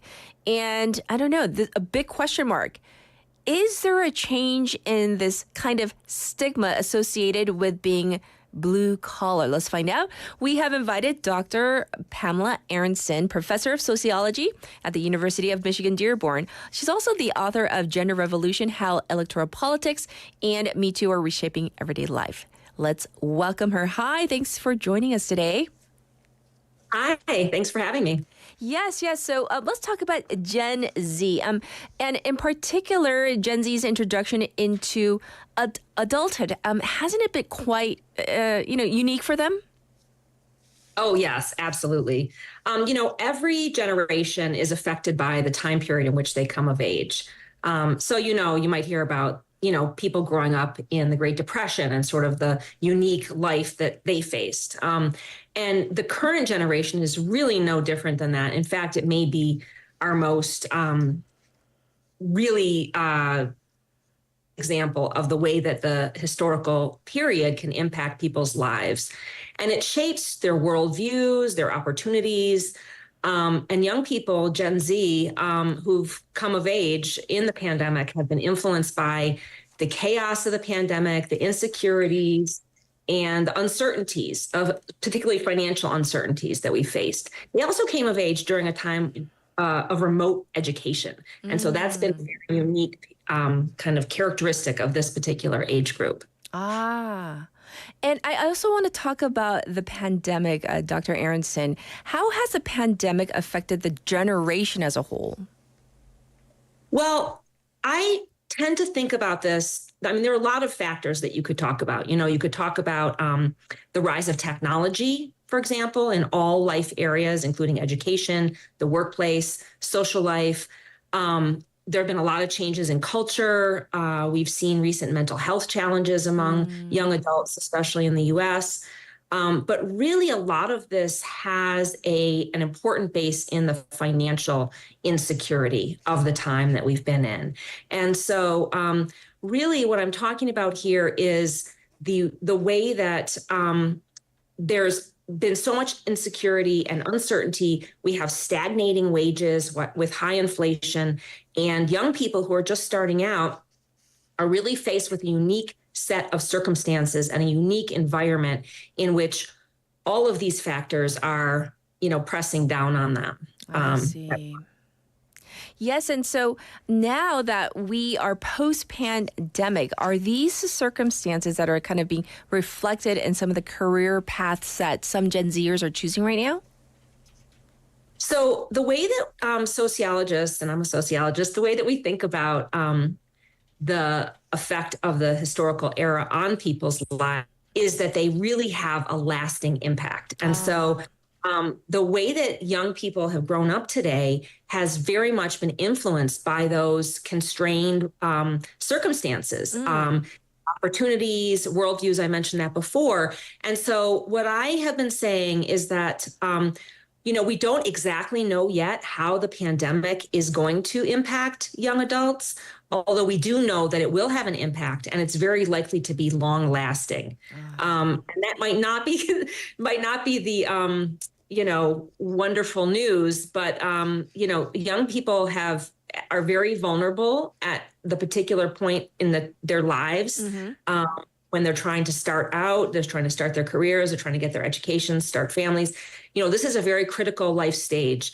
And this generation has really been impacted by the current period in which we're in. Yes. If we can talk about the perception of, skilled trades or skilled trade workers, do you think that it has somewhat changed or evolved within this generation? What do you think?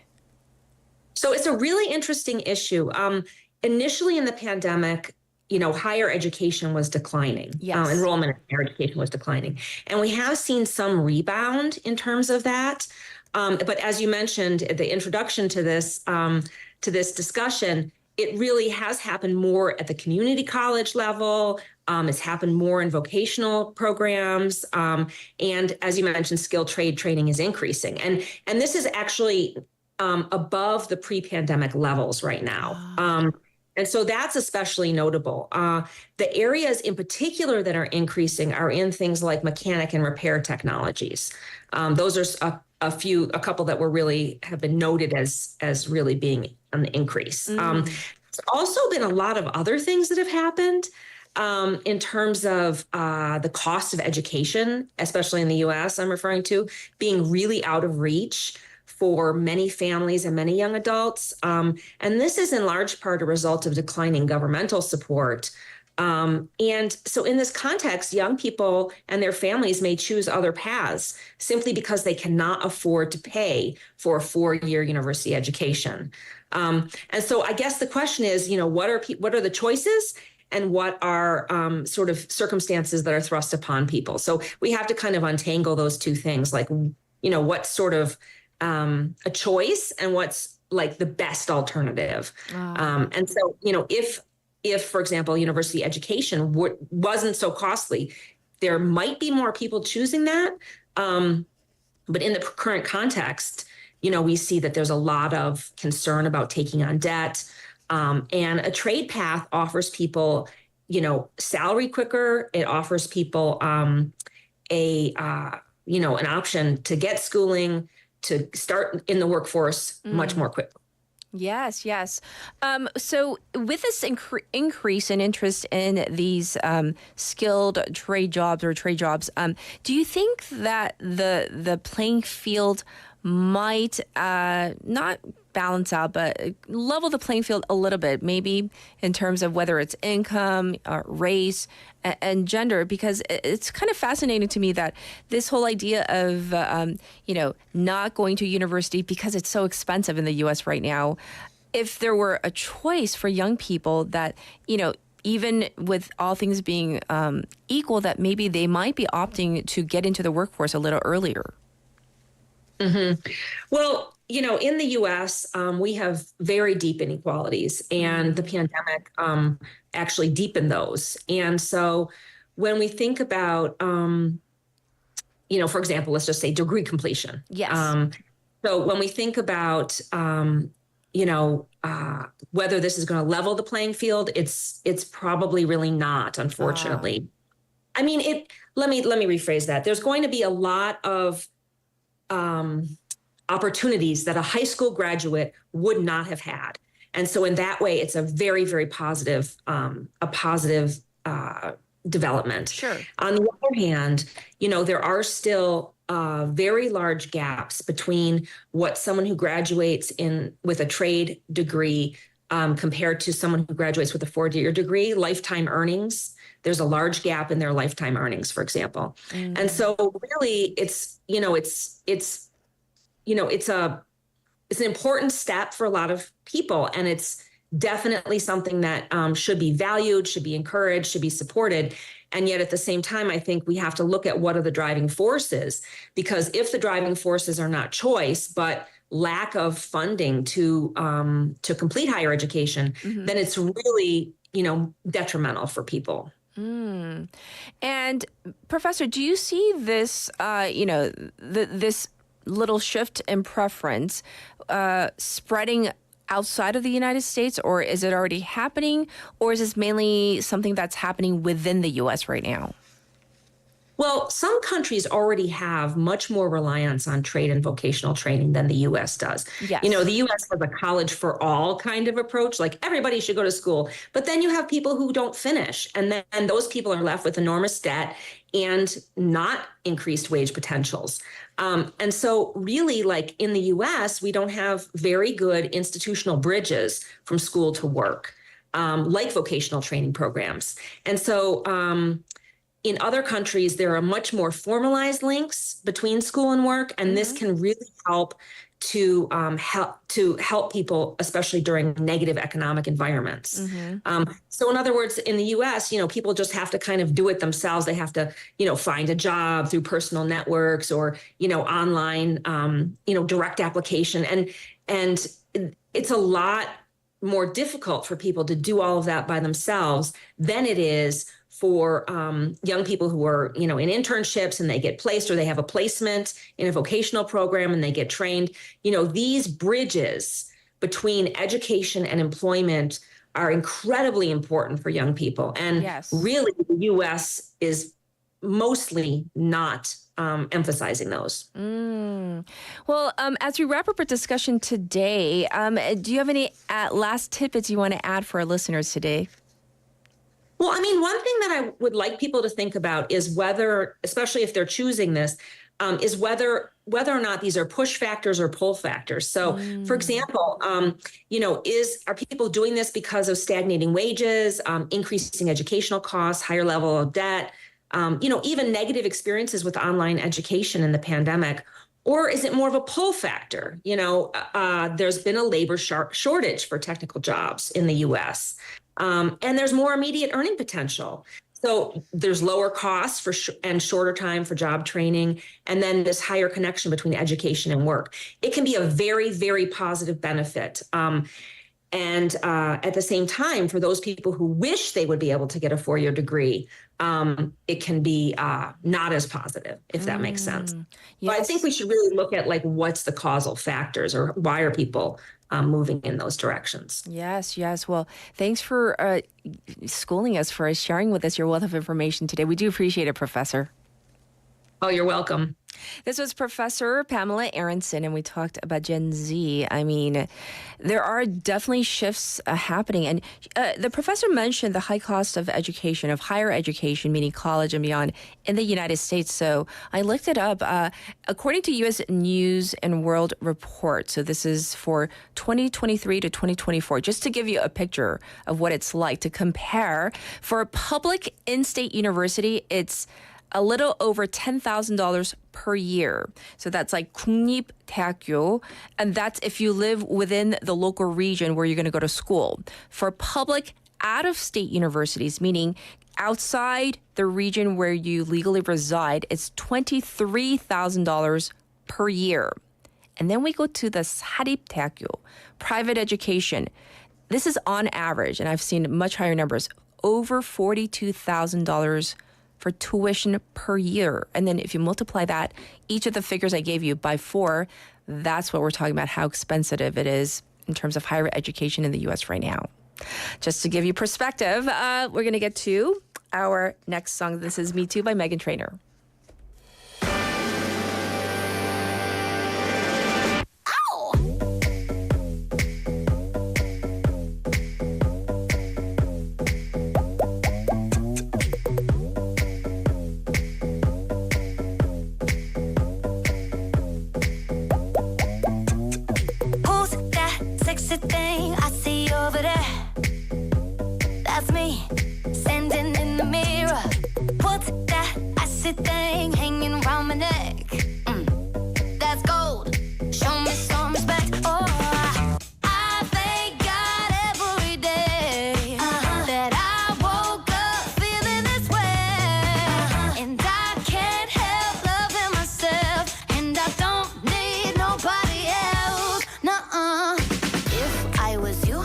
Wanna be me too. I'd wanna be me too. I'd wanna be me too. If I was you, I'd wanna be me too. I'd wanna be me too. I'd wanna be me too.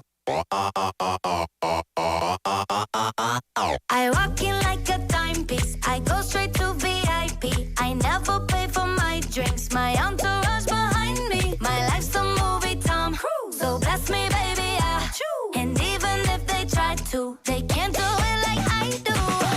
I thank God every day that I woke up feeling this way. And I can't help loving myself. And I don't need nobody else. No, if I was you, I'd wanna be me too. I'd wanna be me too. I'd wanna be me too. If I was you, I'd wanna be me too. I'd wanna be me too. I'd wanna be me too. Tony beef up. Turn the bass up. Tony beef up. Let's go. I thank God every day that I woke up feeling this way, and I can't help loving myself, and I don't need nobody else. No, baby. If I was you, I'd wanna be me too. I'd wanna be me too. I'd wanna be me too. If I was you, I'd wanna be me too. I'd wanna be me too. I'd wanna be me too. If I was you, I'd wanna be me too. I'd wanna be me too. I'd wanna be me too. If I was you, I'd wanna be me too. I'd wanna be me too. I'd wanna be me too.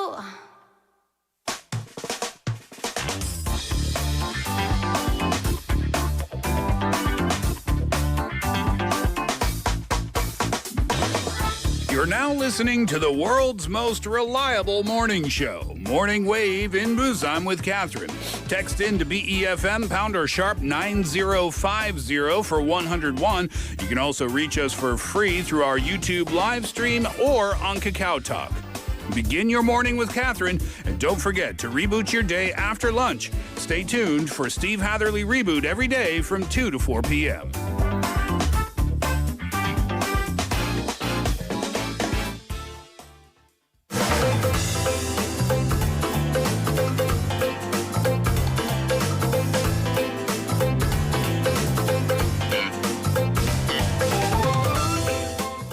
It's time for City Insights. We have Hayan here. Good morning. Good morning. How are you? Hey, I'm doing great. I'm so curious about your answer to our text topic.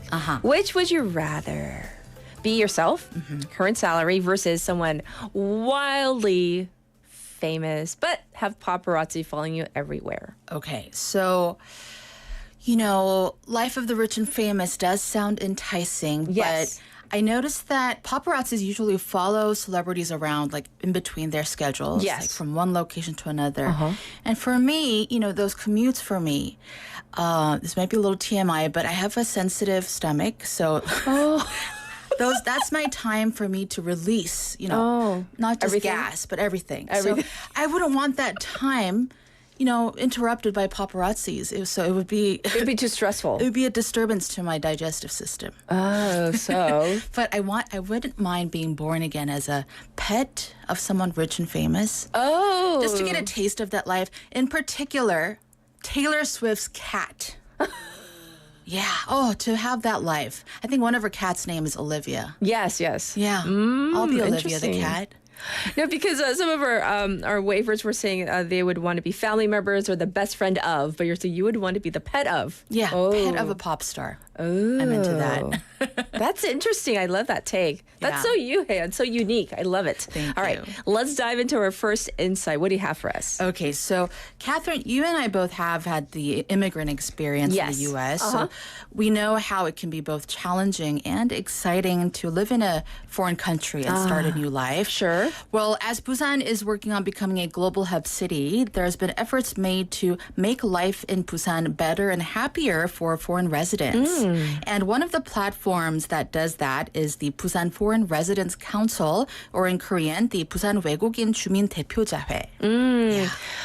This platform for foreign residents in Busan. I like it, and how, you know, they can participate in the local government and even propose issues. Is that correct? Yes. And I had the opportunity to sit down with two members of the council, Mr. Toybazar Adil from Kazakhstan and Mr. Spencer Waters from the U.S.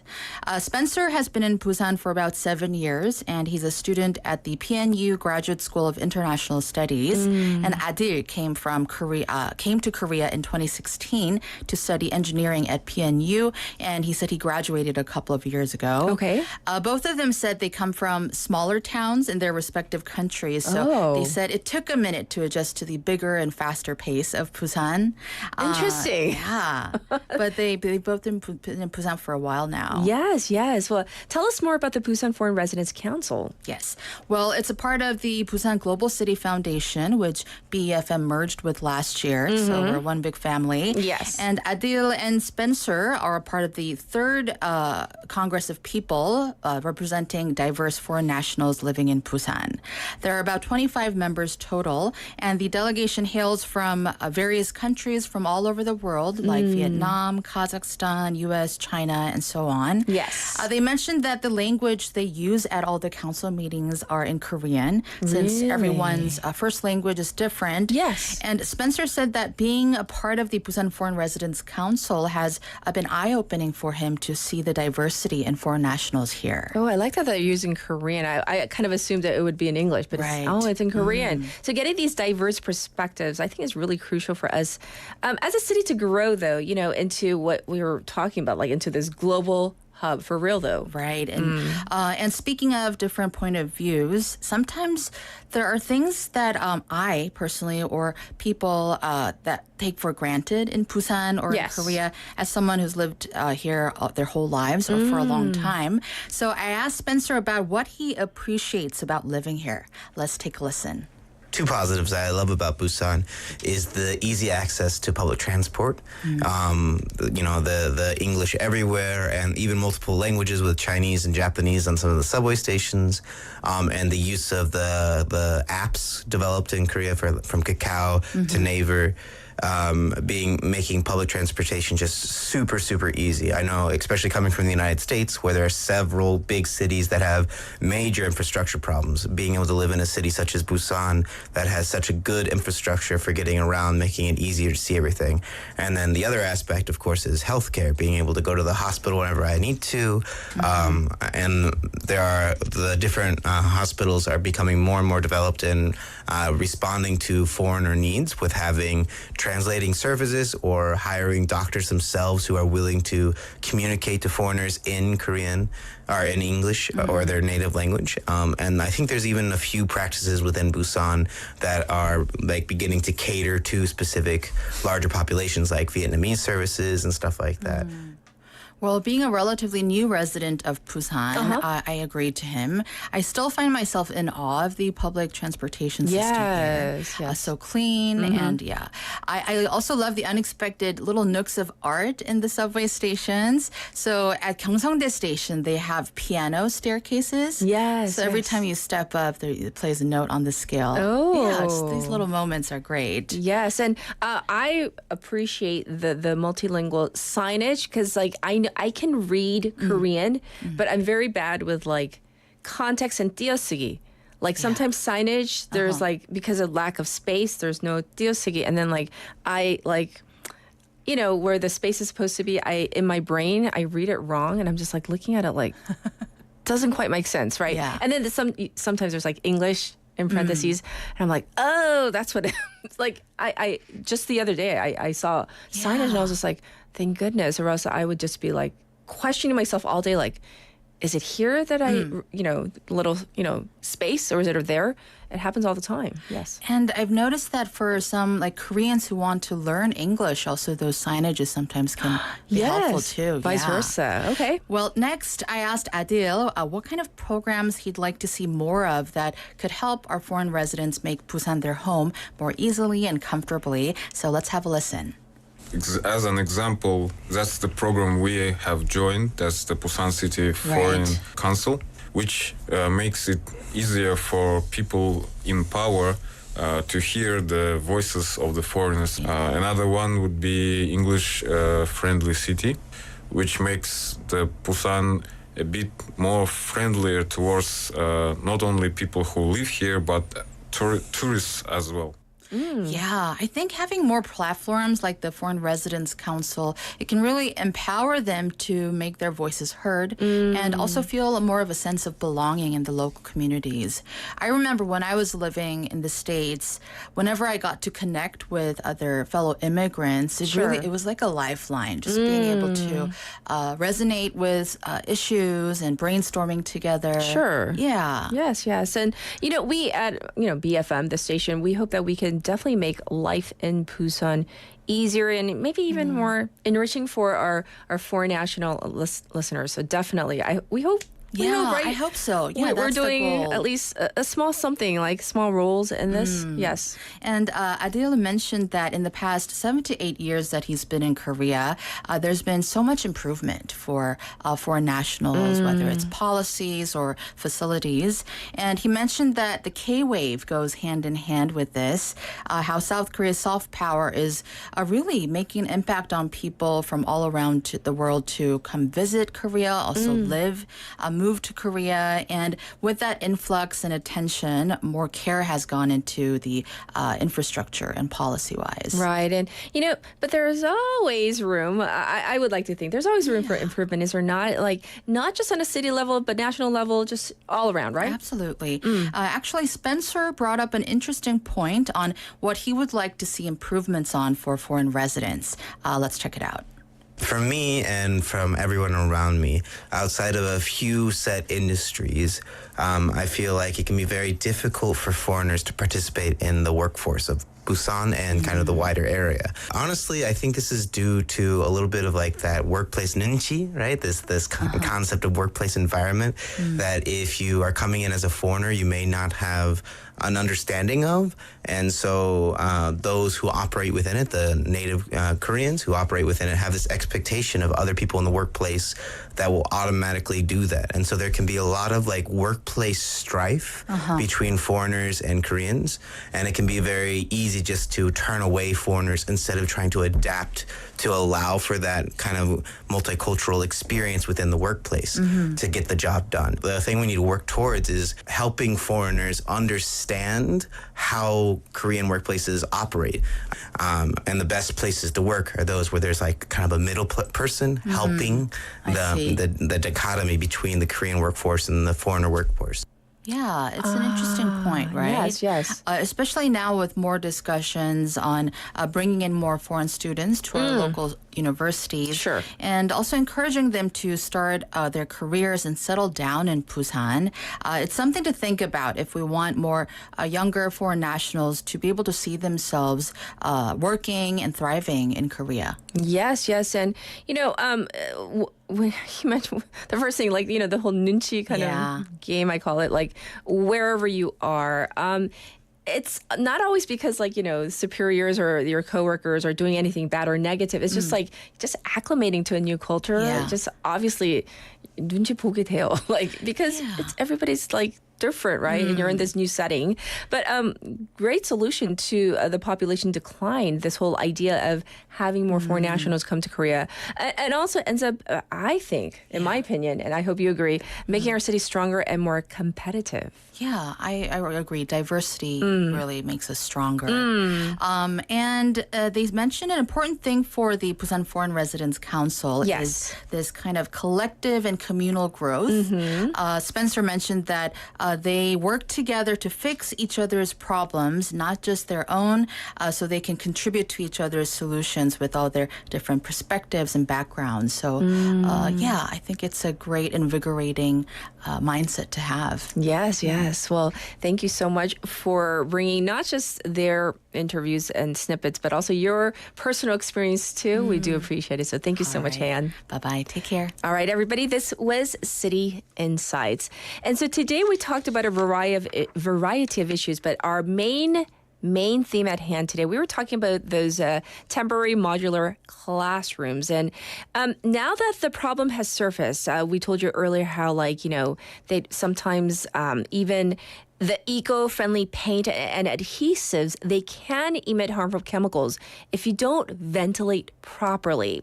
So the problem has been, the problem has surfaced, and education authorities are now rushing to address all these issues. It would have been best, let's be honest, if they had thought about this beforehand, right? But they say hindsight is 2020. At least now they're aware of it and they are on top of it. And these modular classroom buildings, these temporary buildings, are going up very quickly, and they're mostly for elementary schools when you think about it. And there are more that are in the planning process. They're going to go up.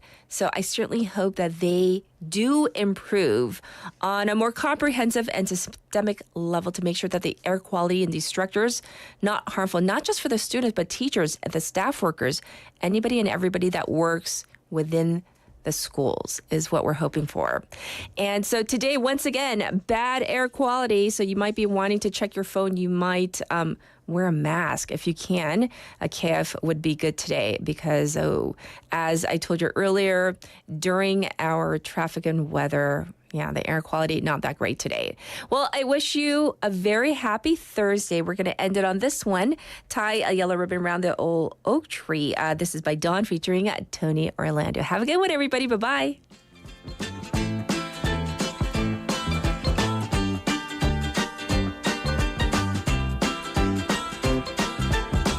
I'm coming home, I've done my time. Now I've got to know what is and isn't mine.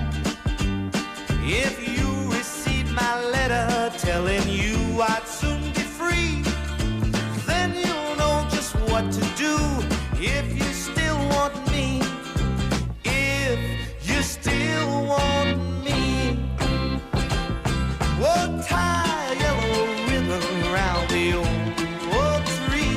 It's been 3 long years. Do you still want me?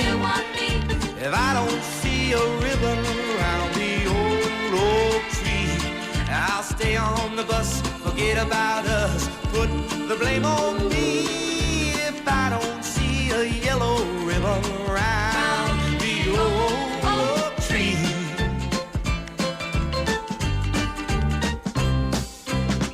Bus driver, please look for me, 'cause I couldn't bear to see what I might see. I'm really still in prison, and my love, she holds the key. A simple yellow ribbon's what I need to set me free. I wrote and told her, please, oh, tie a yellow ribbon around the old tree. It's been 3 long years. Do you still want me? If I don't see a ribbon around the old tree, I'll stay on the bus, forget about us, put the blame on me. If I don't see a yellow ribbon around the old tree.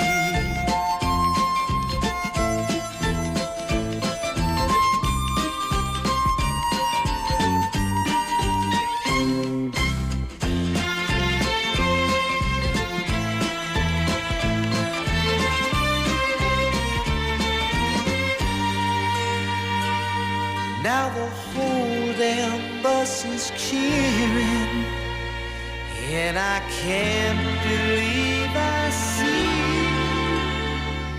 100 yellow ribbons around the old tree. I'm coming home.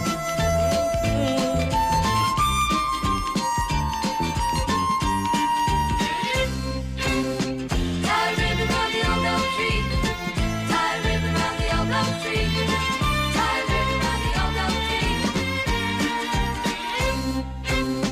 Tie a ribbon round the old oak tree.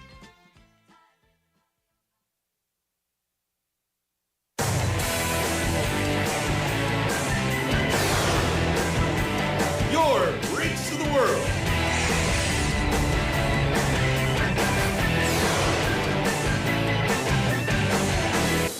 BFM 부산영어방송.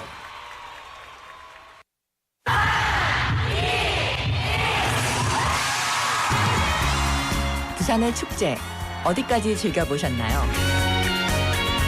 과거와 현재, 미래가 공존하는 항구 도시 부산. 이곳 부산은 계절을 물들이는 다양한 축제로 늘 풍성합니다. 봄의 시작을 알리는 봄꽃 축제부터 부산의 여름을 만끽하는 바다 축제, 전 세계 영화인들이 모이는 부산국제영화제와 새로운 시작의 해맞이 축제까지. 부산의 축제는 우리의 열정을 가득 담고 있습니다. 바쁜 일상은 잠시 뒤로 하고 특별한 시간을 선물 받는 바로 이곳 부산에서 우리의 삶은 축제가 됩니다. 축제로 하나 되는 부산. 여러분은 어떤 축제를 기다리시나요? 이 캠페인은 대선공익재단과 bfm 부산영어방송이 함께합니다. 부산 글로벌 도시재단 대표이사 전용호입니다. 부산은 물류, 금융, 영상, 관광, 첨단 산업 등 핵심 분야에서 또 한 번의 도약을 준비하고 있습니다. 글로벌 허브 도시 부산의 비전은 부산을 넘어 대한민국의 균형 발전을 촉진할 새로운 계기가 될 것입니다. 부산 글로벌 도시재단은 세계 시민을 연결하는 네트워크로 도시 외교의 중추적 역할을 담당하고 글로벌 부산의 미디어 플랫폼인 부산영어방송을 통해 영어하기 편한 도시 부산을 만들고 있습니다. 글로벌 허브 도시 부산, 그 중심에 부산 글로벌 도시재단이 있습니다. Busan Global City Foundation leads the Global Hub City Busan.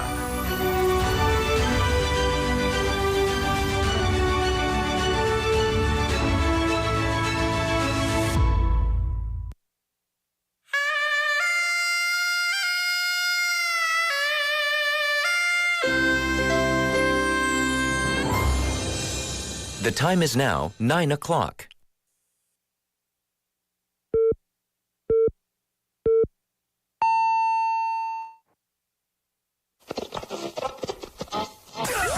For the next hour, your favorite DJ. My favorite radio station. Your favorite songs. Have your attention, please. On befm 90.5 Busan. This is Steve Haverly's Boombox. Now, cue the music. Music.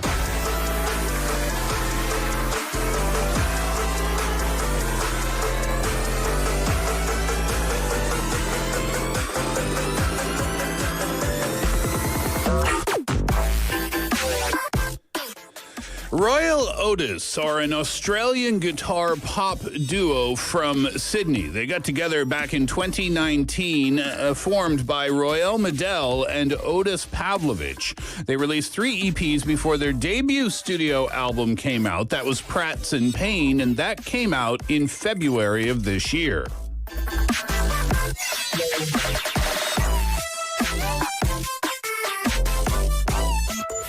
The two had known of each other around the Byron Bay area in Australia before Pavlovich sent Medel some demos in 2019. Pavlovich claimed, hey, this was the collaboration that I've been chasing my whole life, and I want to do it with you.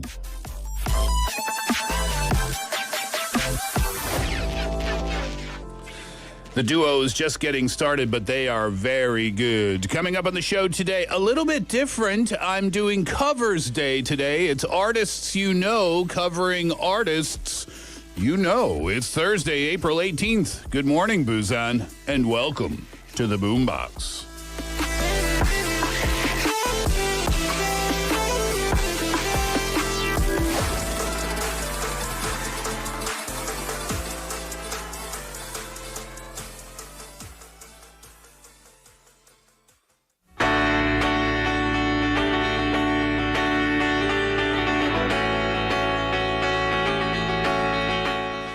Track one today.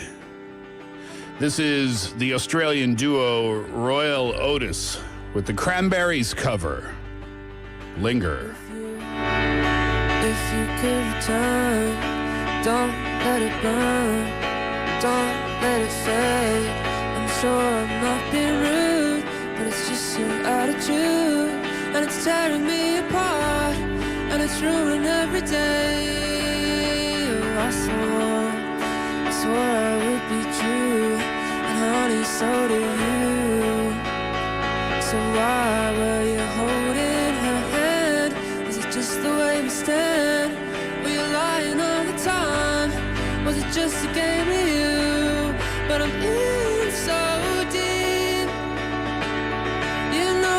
such a fool for you. You got me wrapped around your finger. Do you have to let it linger? Do you have to? Do you have to? Do you have to let it linger? Oh, I thought the world of you. I thought nothing could go wrong, but I was wrong. I was wrong. If you could get by, trying not to lie, those things wouldn't be so confused, and I wouldn't feel so used. But you always really knew I just wanna be with you, and I'm in so deep. You know I'm such a fool for you. You got me wrapped around your finger. Do you have to let it linger? Do you have to? Do you have to? Do you have to let it linger? You know I'm such a fool for you. You got me wrapped around your finger. Do you have to let it linger? Do you have to? Do you have to? Do you have to let it linger?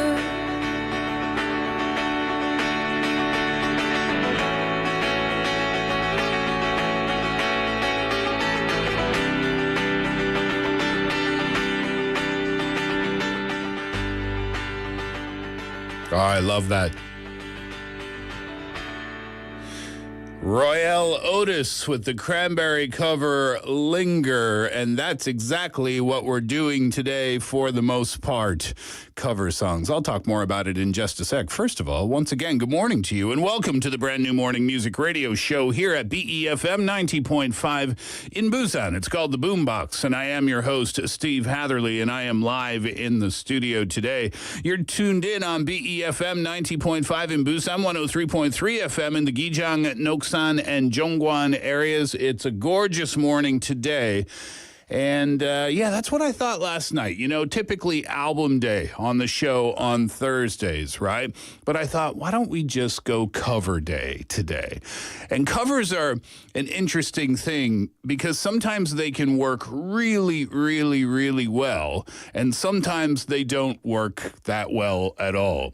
The example I always think of is the Britney Spears cover of the Rolling Stones' Satisfaction. That one kind of fell on its face a little bit. So they can go wrong, but sometimes they're just so good. So I've got cover music for you today. And I'm going to mix that in with just some great songs that I haven't heard in a while. So it's not 100% cover music, but there's a lot of covers in the lineup today. But I think they're all really good. But that's up to you as well. Like I said, covers are subjective. Sometimes people love them and sometimes people don't love them. And then I've got a couple of songs, maybe just one or two songs of artists doing their own stuff just in a different kind of way. So I'm excited about the lineup of music for you today. Again, typically I do albums day on Thursday, but I'm going to do it a little bit differently today. And again, the whole point is to listen to some awesome music, right? That's the point of the Boombox. And I hope we can accomplish that today. Send me a message and let me know how you're doing this morning. Pounder sharp 9050. That will cost you 100 won.